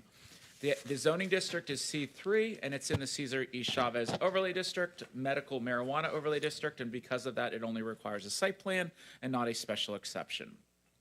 The applicant is proposing to use an existing building for a provisioning center. It's currently been used as an auto body shop, so this is a change in use, and so we'll discuss some of these changes. Go ahead. This is the zoning map on the right at the green star. As you can tell in this area of Cesar E. Chavez, while it is in the vicinity of R1 zoning district, it really is in an area of industrial M1 and C3 properties that are there. So, and it does. It has some legal nonconformities with the setback requirements of that space C3 zoning district. Next slide. So the applicant is removing the garage door and repurposing the front facade of the building with this proposal. Additionally, they are removing the large curb cut apron along Cesar E. Chavez, that drive approach in front of the building, and replacing with landscaping and turf. This aligns with the front garage being removed, that there's not a purpose for cars to drive onto the property in front of the building. And the applicant is reestablishing the parking lot to meet the current dimensional standards, because the current lot is just a hodgepodge of vehicles that have been stored there for a long time for the auto body. Next slide. This is the architecture. I believe this is similar to what was shown last month. Just showing the existing framework, but as you can tell, they are removing the garage doors and placing some windows along the east elevation, which is facing Cesar E. Chavez. So this is going to enhance the architectural facade. They are adding some lighting, as you can see. I believe those are sconces, and so there are some elements being added along with the awnings to really improve this site along Cesar E. Chavez. So next slide. And then We mentioned the new parking lot is shown to the left and really being repurposed to make sure it meets our requirements for parking space size, width, and access along the site. So the access drive through the property does run along the northwest property line. This is a unique situation that the drive access for two properties are really adjacent to each other, but those are existing conditions that we really cannot repurpose with the current setup. So we are requesting the applicant shall provide turning templates that illustrate the maneuverability of refuse and emergency vehicles on the subject site, and we would review this at the final site plan level with the fire department. I do want to just share some notable items. They have provided some lighting details. We just wanted to ensure that the K value of the LED lighting should not exceed 4,000 K. And so that's just something that we will review at a final site plan level. And then the applicant provided floor plan and elevation for the building and the window glazing on the building front and the side nearest the internal access road. The facade will include painted masonry and that window glazing. So the standards of approval, I'm not going to analysis. There's a little bit more in the report, but really with site plans, you're looking at circulation, building, natural features, site layout and screening, and compliance with the zoning ordinance. These are things that the staff has reviewed. We don't have any major items this evening for you, and we got to address these through the preliminary site plan and the informational session that was discussed last month. Next slide. So staff's recommendation, preliminary site approval with the following three conditions. Number one, the applicant should provide turning templates that indicate how refuse and emergency vehicles will maneuver within the site. Number two, the applicant will provide clarification of whether the three existing mature trees on the subject site and how they will be preserved. Number three, the applicant should provide clarification whether wall sconces are included in the photometric plan and making sure that the lighting the LED lighting is limited to 4,000 K. I do just want to address with refuse, we don't anticipate that there's going to be a need for a dumpster on the site in talking with the applicant, but we are putting that condition in there just in case one is requested in the future for this. So with that, that is my staff report. I'd be happy to entertain any questions you may have. But overall, staff is happy with the repurposing of this building and the direction that they are requesting. So, Great, thank you for that. Since the applicant is here, is there anything that you wanted to add to the presentation? Is there anything you wanted to add to the presentation? Please state your name and address for the record. Joseph Aiello, 32411 Mound Road, Warren, Michigan. So I think you got a good sight and a good visual of what we're attempting to tackle here. The properties surrounding us are almost barricading us in at this point. So we want to get in there. We want to clean it. We want to be a good patron to the city of Pontiac. You know, we've been fighting this for on or about 5 years now. I think Tim is well aware of all the the durations and loops and hoops that we've jumped through. And now it seems to be we're jumping chickens. So 420, chicken for everybody. Near and dear to my heart, 420. All right, well, thank you. A little historical aside, it was President Warren G. Harding that promised voters a chicken in every pot, meaning a pot on the stove, but a chicken with every pot. Hey, with a little chicken silver happy. Is that a history bomb? Oh, my goodness, thank you. It's 9:15. We got to do something. That's right. That's right. So the trees that you guys have identified, I'm not sure where they reside. I think they're on the neighboring facilities, or they could be abutting or on the property line. We'll have to review that. I don't think they're maples or oaks. I'm pretty sure of that. Yeah. I think, if I may address Sure, that, really, there was some unknowns with the property lines, and so through this process, we want to establish, while there's not a lot of trees on the property, these are mature trees, and so if they're off the property, they wouldn't be subject to this condition. But the idea is because there's not the required landscaping elsewhere that, and I know you've committed to adding some landscaping on the curb cut in front of Cesare Chavez, but just to make sure that there's a plan to keep those if they're on your site and you're responsible, because it is an important element of the site. Absolutely, absolutely. Yep. That was actually the first plan of attack once we got the permit, was to take care of the landscaping and any miscellaneous things so we'd probably also need a little help from the city. I noticed on one of the pictures, I can't recall which one it is, but you'll see there's probably a 4 to 5 foot berm of old, broken up concrete, asphalt that for some reason is pushed up against the building. We can barely get to it at this point. So we'll need maybe some enforcement help. Absolutely. And I still owe you a visit to the site, so we've been a little busy here at City Hall. I understand. I appreciate all the hard work everybody's doing and the changes you're accepting, so thank you. Excellent. Thank you. Since this is not public comment, Vernita, do you have any questions? Nope, I'm good. Michael? I'm really looking forward to the enhancements to come. Moses Roses is an established, you have an established book of business in other communities. Have you done conversion of previous structures, or has it been new construction in your other communities? It's been both. Both? Moses Roses is our new brand. If you go down Dixie, you actually take Dixie all the way down to the end of Waterford, you'll see my next store coming up. There's one in Lincoln Park. The next one is Gaylord, Marquette, Port Huron. There's a slew of them, but it takes a couple years to get through the process. And I appreciate the nuance of how number 2 condition is worded.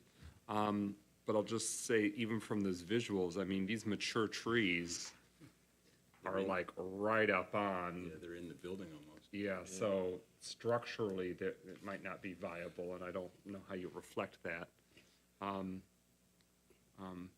I've had insurance companies ask to trim those back and/or possibly remove, so I don't think that they were intended to grow that big.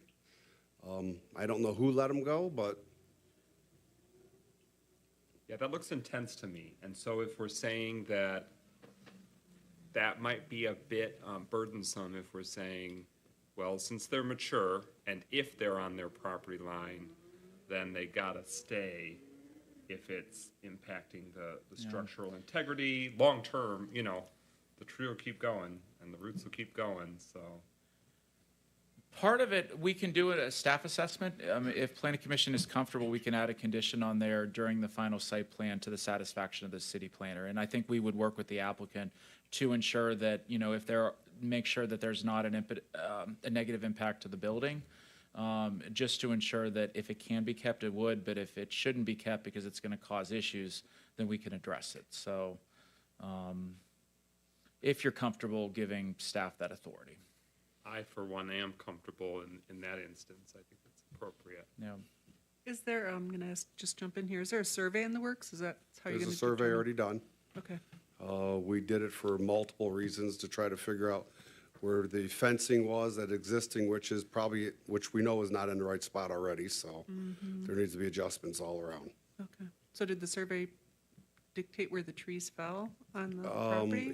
I didn't evaluate that part of it. Okay. But obviously we're going to. Yeah. So we need to figure out what stays, what goes. Right. There's a garage in the back that gets demolished. Mm-hmm. It's old, so. Mm-hmm. Okay. Follow-up, Anything do else, you know Michael? what the original use, or at least the most recent uses were for the facility? The uses go back to it was an old sawmill at one time, and that's where it got split up back in the late 40s. And that's where that L came from. Does your parcel abut train tracks, or is it No. not that deep? No, that would go back to Durant all the way to the back. Mm-hmm. And then on the opposite side of Durant is where the tracks are. So it's still a ways away. I've got a follow-up as well. Sure. Do you have any renderings of what it's going to look like, or any of your other facilities, what they look like now? I do have a slide if you want to try and pull that up of the facade at least. Okay. Yeah, I saw that.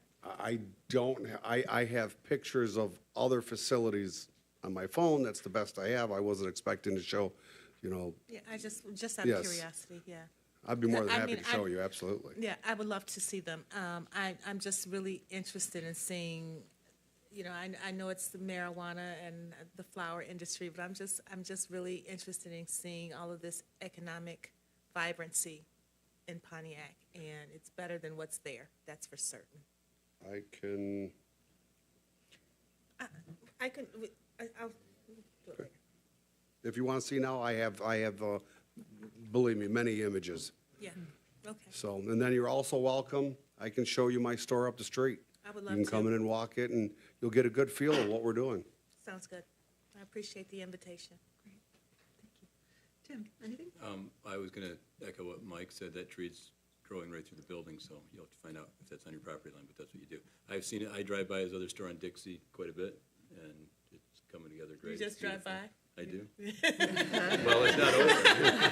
It's not open, and I live open. No, but he's doing a great job. It's beautiful. So we need something like that here. So that's all I have. I mean, I'm excited to see it. You know, I've watched you work through this process for some years. So yeah, it's good luck. Great, Thank you. Sam, anything? No comments. No? I think anything's going to be an improvement over what's there currently. So Great. very excited to see it get done. Great. Christopher?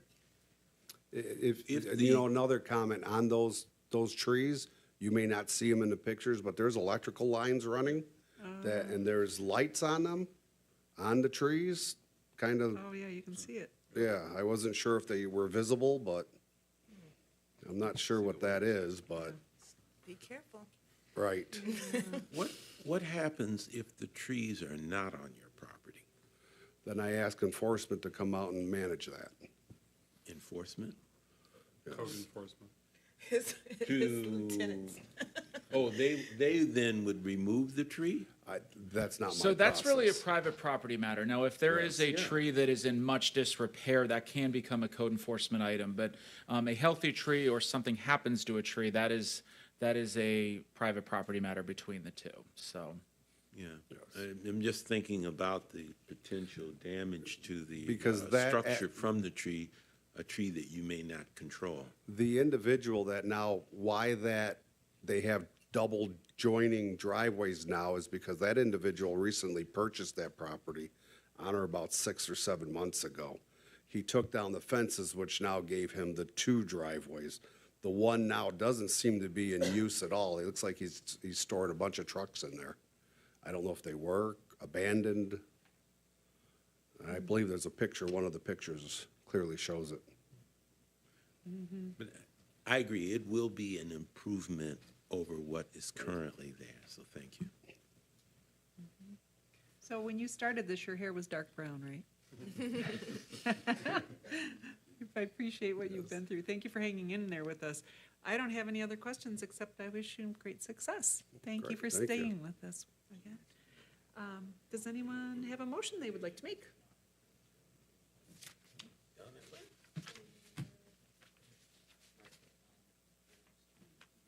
I know, where is it? Right on the board right now. How would the wording work with the giving Mark the site review, The, on-site review of those trees? oh, with staff? Oh, I was just wondering about the condition of giving you the ability for on-site review as a condition for the trees. Yeah. This is the motion that's up, correct? Correct. Okay. I can make the motion if we're ready. Are we ready? Okay. Oh, go ahead. Oh, no, I didn't know. I didn't understand if you. Go for it. Okay. We recommend preliminary site plan approval with the following conditions as noted, and we will leave the final condition for the trees for planning. or for Mark? Is that what the next condition would be for the Trees, To the satisfaction of the city planner, to the satisfaction of the city planner. or planning manager, I'm sorry. or planning manager? Right, support? Support. All right, roll call, please. Okay, Duval, Yes to approve. McGinnis, Yes to approve. Shepherd, Yes to approve. Harlove, Yes to approve. Northcross, Yes to approve. Henley. Yes to approve. Motion passes 6-0. Unanimous, We move congratulations. on to final site plan, so I would say we'll be writing a decision letter and then, really moving on to the next step, so. So I believe we'll be turning MEPs immediately. Let's discuss tomorrow, and we can go forward. Good, very good. Congratulations. Congratulations. Thank you, Commission. You're welcome. All right, we are now on our final item of new business this evening. It's application SPR 23-006. It's an information session for preliminary site plan review. Oh, I'm sorry, I missed this. Cesar Chavez, I'm sorry. We're still looking at old business. 23 SPR 23007, it's preliminary site plan review for 772 Cesar E. Chavez Avenue, and neighbor just down the street from the one we just spoke with tonight. All right. Who will be presenting? Are you presenting, Corey? Yes. Thank you. All right. So hello again. Hello. So today, this case is another medical marijuana facility. It's located at 772 Cesar Chavez. The applicant is proposing to demolish the existing one-story concrete and wood structure on site and replace it with a new building located closer to the road front. Does it work? Yeah, the laser's the other one, so. Okay, great. The proposed footprint of the building is 2,598 square feet with parking to the side and rear of the structure. This gives you an idea of where it is located. It is to the north of Montcalm and it's on the east side of Cesar E. Chavez. This gives you an idea of what the zoning classifications are nearby. Just like the other case we went over today, it abuts residential to the rear, and across the street is industrial. This is what the site currently looks like. You can see the existing structure is located to the rear of the property. It abuts the rear property line with a parking lot in disrepair. This is a rendering of what the facade will look like. They're proposing concrete block, brick, Nichiha panel, masonry wall, and the colors are to be decided. This is a site plan that you got in your packets showing what they're proposing. They're moving the building up, so it's going to be much closer to the road and to that property line to the east, southeast. So in terms of private frontage design standards, non-residential buildings must be 65% transparent on the first floor front facade. Furthermore, the first floor windows may not extend down to grade level. The applicant has come into compliance with this standard. Development standards for specific uses. The site plans comply with all the standards for medical marijuana provisioning centers. There's no proposed co-location or drive-through, and all the other requirements are in compliance. In terms of parking, marijuana provisioning centers are classified as a commercial, office, and service use, and so they require one parking spot per 500 square feet of floor area. So the applicant has more than met that requirement. In terms of landscaping, this is really the only item that you need to be paying attention to, and we discussed this last month during the informational session, but the Planning Commission has the discretion to waive the requirement in terms of landscaping. The requirement is one shrub and tree every 10 feet. You have the authority to waive that and require in place of that a 6-foot masonry wall, and the applicant is requesting that you do so. If you do decide to do that, it would have to be a condition of approval. Exterior lighting, the site plans are in compliance with the requirements. At no point is it brighter than 10-foot candles, and along the property lines, it's not brighter than 0.5. Low impact development standards, it's not in a wetland, there's no protected natural features nearby. And then performance standards, there is no reason to believe that the proposed use will emit any of these nuisances in excess of what is allowed there or any other use. Standards for approval. Circulation, staff found that the proposed parking lot to the west and north of the building are in compliance with the ordinance provisions for parking and circulation and appear to provide a proper relationship between the existing streets and the proposed development. Buildings, staff found that there is no reason to believe approval of this site plan will result in adverse effects upon the owners and occupants of adjacent properties. Natural features, there's no existing natural features on site in need of preservation or protection. Site layout and screening, with the addition of the required number of trees along the rear property line, there will be no concerns regarding the site layout or proper screening. And then lastly, compliance with the zoning ordinance. Once you make your determination regarding that screening wall at the rear, they would be in full compliance with the zoning ordinance. So with that, staff is recommending approval with one condition. The condition is a 6-foot masonry wall is approved as an alternative to the landscaping requirements for parking lots adjacent to residential properties. And then with that, just on a personal note, the applicant worked very closely, met every requirement that was asked of them, and has been good to work with. Great. Are they here? Yes. Oh, great, wonderful. Well, why don't you approach the podium, state your name and address for the record, please, and let us know how Corey did, if there's anything else you'd like to add.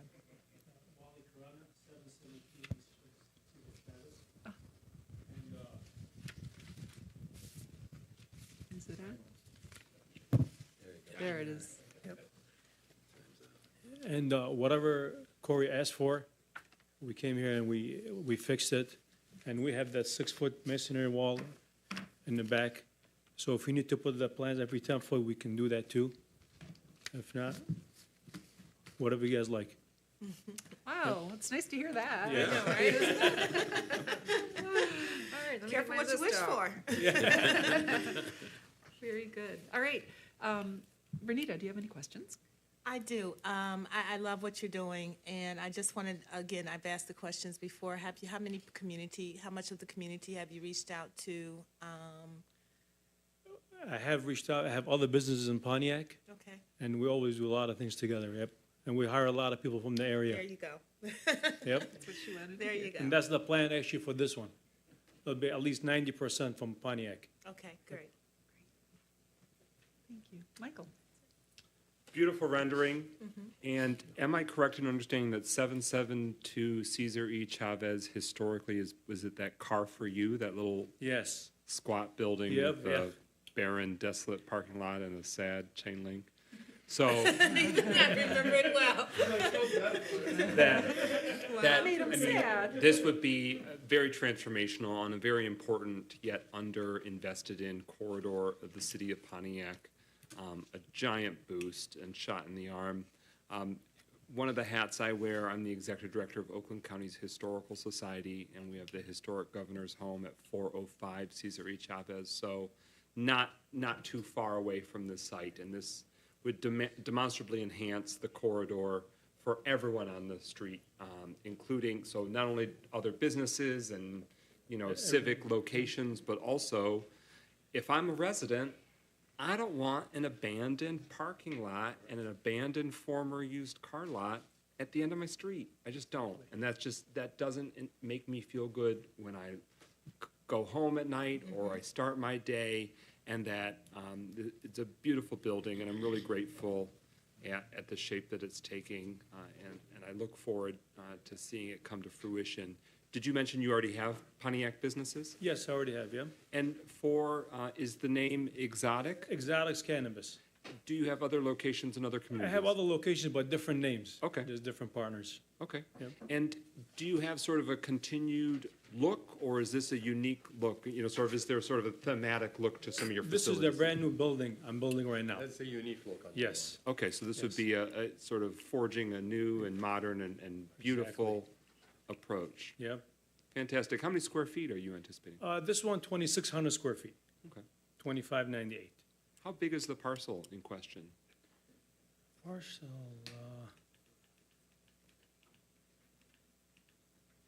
I know it's like 120 by 120. I can't see it from here. If someone closer might be able to see it. It's by 120? That's like quarter acres. About 120, yeah. Yep. 0.6 acres approximately? Okay. Yeah, I mean, the street view, like if you want to go back to that street view of its current location, wow. It'll be a big difference. There you have it. The fence you talked about so Yeah. fondly. That'll be a good improvement.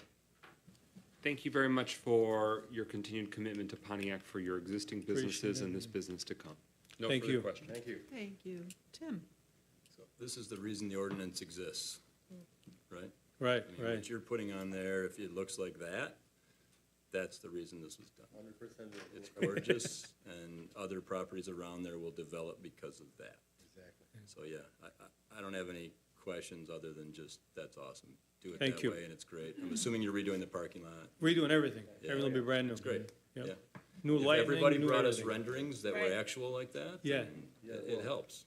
Exactly. It helps. I mean, we love looking at plans, but that does a lot of justice. Thank But you. thank you. Thank you. Sam? That building looks awesome. I don't really think there's anything I can say that hasn't been said last month, so I'm all set. Great. Thank you. Great, thank you, Sam. And Christopher? Thank you. Thank Thank you you. for choosing Pontiac. Thank you. And I have a request, because I'm looking at this little rendering. And there's 2 trees back in the back, and there's 4 trees in the front, and you said you'd be willing to do the wall and the trees? Well, we have the wall up now. We are doing it. Okay. If you guys need the trees, we can do that too. You know, I think that the trees are important because there's so much asphalt on that road.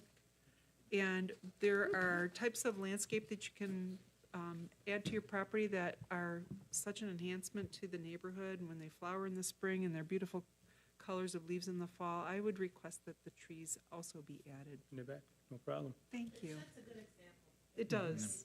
That's a good example, and I think even those businesses that are faltering, I think they're gonna boost up a little bit. They're gonna want to. Exactly. It's inspiring. If planning commission could add a condition on that, that would help us through the process. Sure. So, So whomever would like to make the motion, if you can add the tree requirement, that would be helpful. I Don't we have it in the, motion. Yes, please. don't we have it in there? I move for approval of the site plan with the following conditions. 1, a 6-foot masonry wall is approved as an alternative to the landscaping requirements for parking lots adjacent to residential properties.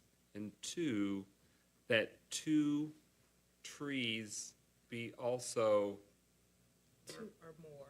required? yeah, Minimum. yeah. A And I- minimum of 2 trees, Canopy be- trees.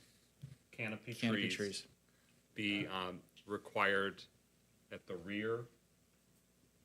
Tell me where you want them. 2 at the rear and 4 along Cesar Chavez. Either rear or side would work. So Yep. Can you say that again? either rear or side would be great delineations. I don't want to hamstring them. Yeah, Based on- does that work for you guys, or what, do you have suggestions on? You That might would have work. better suggestions. That would work for us. Yeah, it doesn't make any difference. Rear is adjacent to closer to residential, so it'd be more appropriate. Yeah. Okay.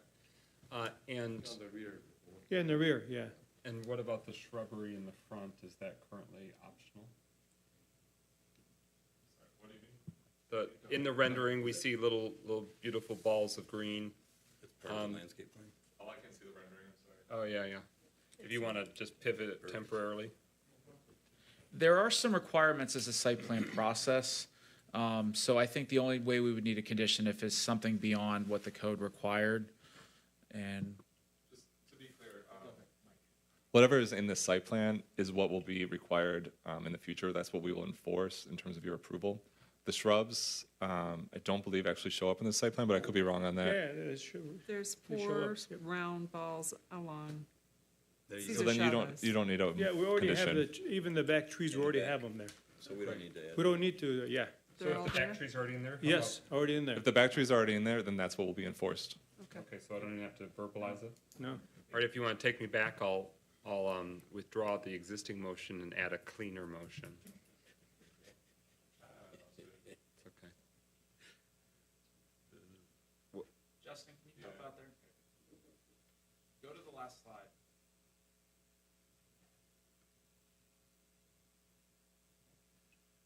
I move the approval of the site plan with the following condition: a 6-foot masonry wall is approved as an alternative to the landscaping requirements for parking lots adjacent to residential properties.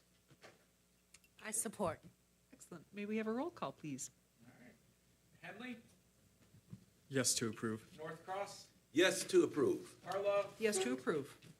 McGinnis, Yes to approve. Shepherd, Yes to approve. Duvall. Yes to approve. Congratulations, unanimous. Thank you. Thank you. Thanks, guys. Appreciate it. Making progress. When are you breaking ground? No problem. Likewise, please give us a call tomorrow for the final site plan to get that process kicked off to move forward, so. Okay. And Yep. Call and tomorrow. when do you think you'll be breaking ground? When do you hope to break ground? Okay, good. We're hearing a lot of that soon as possible. Very good. I like it. Yes. Yeah. Thank you. Thank you so much. Oh, you're welcome. Congratulations and best of luck. Yeah, 4525, Corey. Okay, so now we get to go to new business. So I will share the first one. This is going to take about 30 seconds, be very quick. We are going to be seeing zoning text amendments next Tuesday for stormwater. Okay. I know we have some engineers on the bench. I wanted to just kind of share with you that these are very brief changes to align with state requirements. So we're not doing a full stormwater analysis. This is very procedural, but it is imminent that the city moves forward this as quick as possible. They would have been shared tonight, but I got the green light after the public hearings were set for tonight's text amendment. So we will hear that next Tuesday, next Wednesday, thank you, and then go to city council after that, so. Very good. So then we're on to our last item of new business, which is application number SPR 23-006. It's the information session for the preliminary site plan of 25258 Woodward Avenue. All right, so again, this is an information session, so no motion or action is required from the board. This is just an opportunity for you to become familiar with the project, ask any questions, and communicate with the applicant about what you would like to see. So in this case, this is another marijuana provisioning center located in a C3 district, not in the overlay district. The applicant is proposing to demolish the existing one-story structure on site and replace it with a new building located further north on the property and with a larger footprint at 2,350 square feet. Parking will be provided on both sides and to the rear of the structure. This gives you an idea of where it's located. It is along Woodward Avenue, and it is on the east side. There you go. Zoning, it's in a fairly high-intensity use area. There's residential is really not nearby. You have, it directly abuts industrial to the southeast. Yeah. This is a photo of what the current conditions are like. They're not changing it significantly. They're making a new building, but the outline is fairly similar with the parking lot wrapping around the structure. Here is their site plan showing the proposed structure and the parking lot. Here's a rendering. They're proposing metal siding, asphalt shingles, I can't say that, painted fascia, and painted black and blue. The proposal will demolish the existing site and replace with a new build. In our review, we identified a few issues. So there's some informational items on the site plans that were not shared, so that has to be provided. The proposed structure is set back 11.8 feet from the front property line and can be no more than 10. The front facade must be at least 65% transparent with a 1-foot bulkhead or kickplate below ground story windows. And parking spaces must be a minimum of 9 by 20 feet. But overall, these are very minor things that can be easily fixed by next month. And that's it as far as our informational presentation. And just to set the table, this isn't a non-overlay district, and there's enough significant changes, which is why the informational session's here tonight, so. So it looks like we have more information potentially at the podium. Please state your name and address for the record. Christopher Enright, 628 East Parent Street, Royal Oak, Michigan. Very good. What would you like to add that you would like us to know? For those who are unfamiliar with Loom, Loom currently has 32 operating locations throughout the state. They have their main facility, production facility in Everett, Michigan, around 350,000 square feet of facility where they manufacture all the products that are sold at the stores. This will be this particular location, being that it's bounded by the railroad tracks, and then the Woodward Avenue. We have the buffer towards the neighborhood, so we don't really have any interaction directly with neighbors or any sort of possible conflicts with that. So we recognize it as an ideal location with the M1 track across the street. It's an ideal location for a commercial facility such as this. In operating these facilities and constructing them across the state, they really act, and I'm sure that, as you all well know, you've been looking at this for a long period of time and investigating how these stores operate, but at one time they were considered to be sort of a negative, but they actually are functioning more like either jewelry stores or small pharmacies, so they've been very successful, the Loom brand and their stores throughout the state. This will be, as indicated, totally scraping the existing building. Norm, the property owner's here with us tonight, chatting with him. Evidently, the business has been closed for a little while, and he has no intention of reopening it. So this will be a complete scrape on the lot, all new asphalt, all new landscape, underground detention, a full redevelopment of the site. So with that, we're just anxious to be here and to be in Pontiac. Great. Thank you for that information. Bernita, any questions? I do not have any questions. I've actually had the pleasure of meeting Andrew Hoagland, so I kind of learned a lot about Loom through him. But yeah, congratulations, and tell him I said hello. I will do that. Thank you. Michael.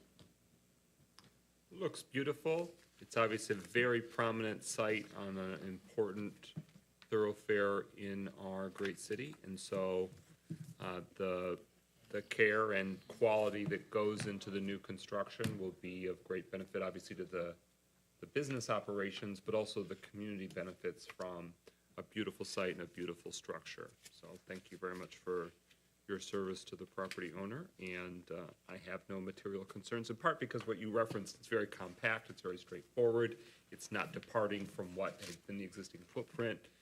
Your neighbor is a train tracks, you know, it's very straightforward and very contained. And I do love the idea of the Avon Donuts next to, I just think it's very, very on the nose, very cool. Thank you. Very Pontiac. Some things are meant to be, you know. Tim, anything? Looks great. I mean, I hope the whole process comes together as we're all hoping it comes together. Great. And rec gets approved and you can actually open. So, but it looks great, so thank you. Thank you. And how about? No concerns. I will say that I've seen the Walled Lake location, and that building puts all the surrounding buildings to shame. So I think this will be a really cool location for Loom. Thank you. Christopher. Well, thank you for coming to Pontiac. Thank you for coming to Pontiac. Our pleasure. Thanks for having us. I echo the same. I don't have any questions, so thank you for coming in this evening. My pleasure. And giving us the preliminaries. We look forward to the next steps. Is there any feedback for the applicant to consider before coming back next month? No, you know what you had pointed out for the things that need to be paid Yep. attention to? I agree. And I see in the preliminary site plan, I see foliage, I see greenery, the landscaping is reflected in it. And I appreciate that. Yep. And I will say from a staff perspective, the architecture on this building is not just your standard building. You know, they have a really front entrance, and architecture like that is really welcome in this community. We want to incentivize that to go forward. Especially because it's such a prominent location. So thank you for designing it as such. Thank you very much. Look forward to seeing you again. Thank you. Thank you. And I do want to salute/console you on being towards the end of the agenda. That is not intentional. Someone had to be there. I defer to staff on that. You will be at Old Business next time, so still after public hearings, but we'll be a little earlier. So, okay. Thank you. Okay, so now we are going to open the floor to public comments. Does anybody have anything they would like to say? No? Okay, I'm closing public comments. You did, save it for next month. That's right, or next week, whatever Yeah. the case might be. All right, staff communications, what do you have for us, staff? So we have a few items on here. I'm going to try to cover briefly. The first one is I really want to focus on your staff report. It's a black and white copy. There's a color And I apologize, I think we might have had a printing issue today. There is a color copy. This is a report given by Justin Curry, our Planner One. I really am appreciative of his work. He did an analysis of each of the neighborhoods, and this was discussed as the city was considering proposing amending our minimum lot width. But just to summarize those points, almost half of the neighborhoods have a 40-foot average lot width. Almost half of them have a 50-foot average lot width. And what we determined is we didn't want to create an issue that you had a 50 or 60-foot lot width, and then someone's coming in building these like smaller lots and getting too much diversity. And so we're keeping the existing lot width requirement. But if you have a 40-foot lot that is undeveloped right now, there is a rule in the code that you can change it. So I just want to state that Change what? let me rephrase myself. You can construct a building on that, I'm sorry. What I want to focus on the report, though, is if you want to know more about the city, take a look at that. There's a chart with all for each neighborhood, the four surrounding thoroughfares, and you get to see which of the neighborhoods have tighter lot widths, which ones have larger lot widths. And I think it's important for us to go forward. If you'd like to discuss this at any further meeting, maybe we don't have a larger agenda, we can always do that as well. So. Well, I want to thank Justin for putting this together. Yep. I know there was a lot of work that happened with this, and I look at this as very valuable information for the work that I do. This was really great. Thank you. Okay. Continue.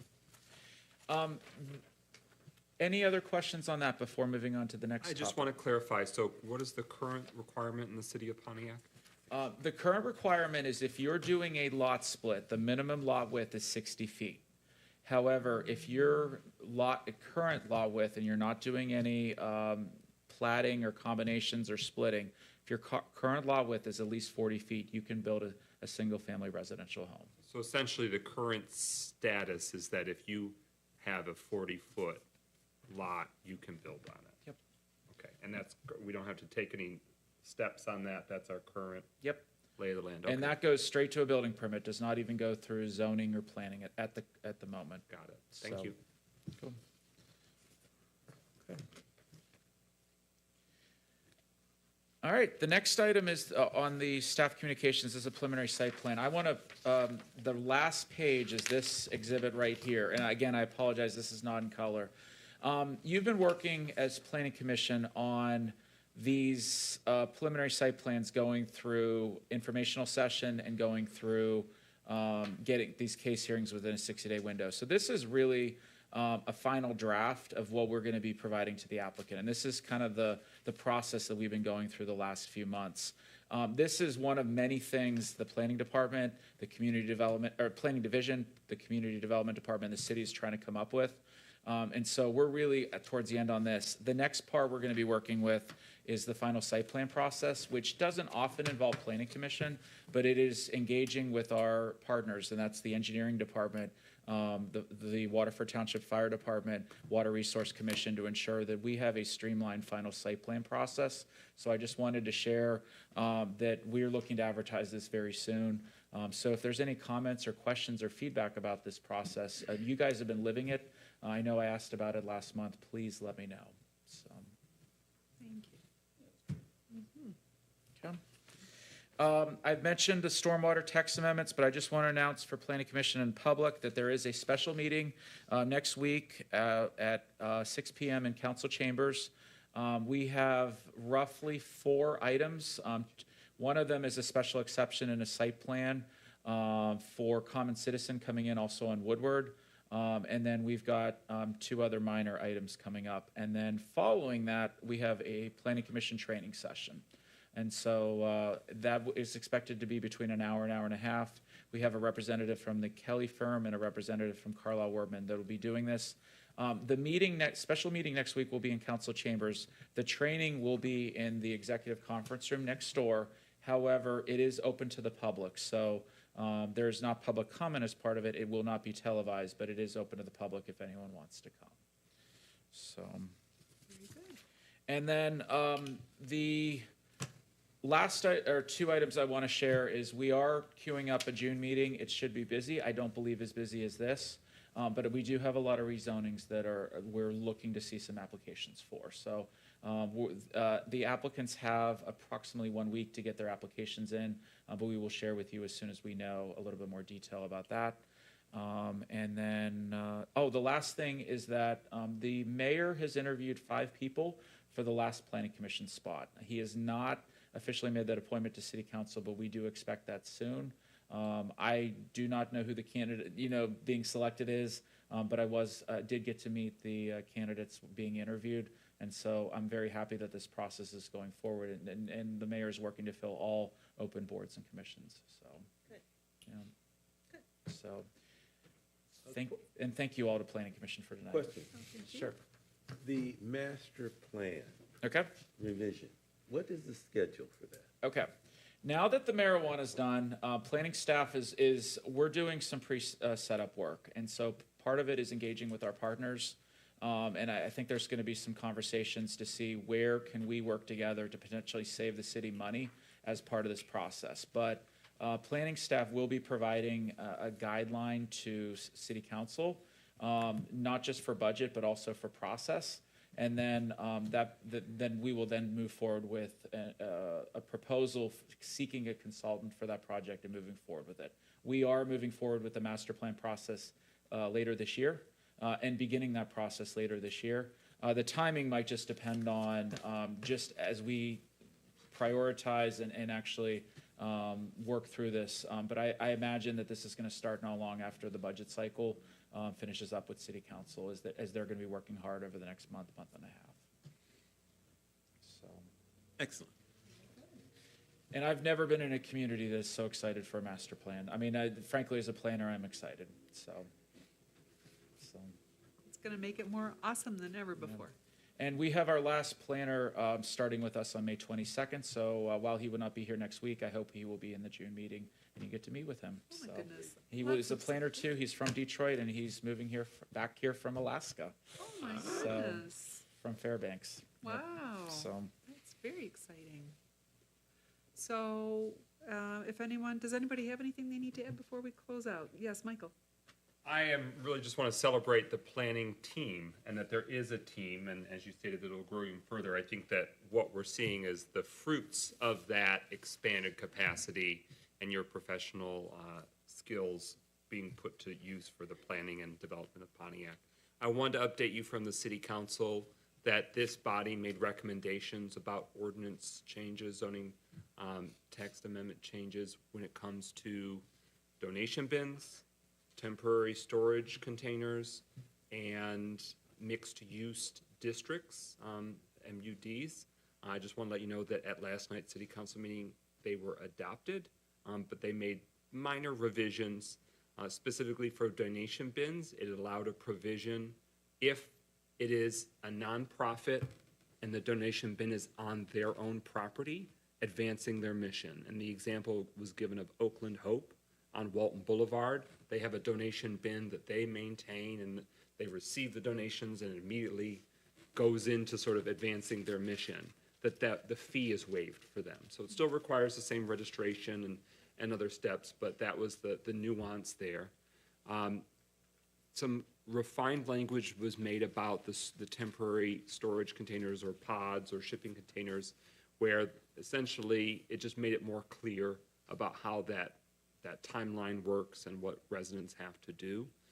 But materially, the spirit of the ordinance or the changes are in place, and no dramatic changes for mixed-use districts from what your recommendations. So long story short, your recommendations were enacted with just a few clarifying amendments made. Did I capture that spirit well? absolutely, absolutely. I just wanted to update you that, so you made the recommendation, City Council has acted on it, and so that is in 8.5 days, that's now the law of the land in Pontiac in terms of the regulation of donation bins, regulation of temporary storage containers and pods, and then the further changes to the language for mixed-use district zoning. Thank you for that. I appreciate that. So I'll let you know how the other recommendations go. That's good. Thank you for all of your work tonight. I mean, I hope this demonstrates your volunteer time makes the possibility of these projects, these improvements happening in our community that much more viable. Because if we didn't have quorum, or if we didn't have astute planning commission members, we might not have made so much headway tonight for the sake of our neighbors. That's appreciated. I want to compliment the citizens who turned out Amen. and gave us input. That always helps us. Well. Right. Learned a lot about chickens.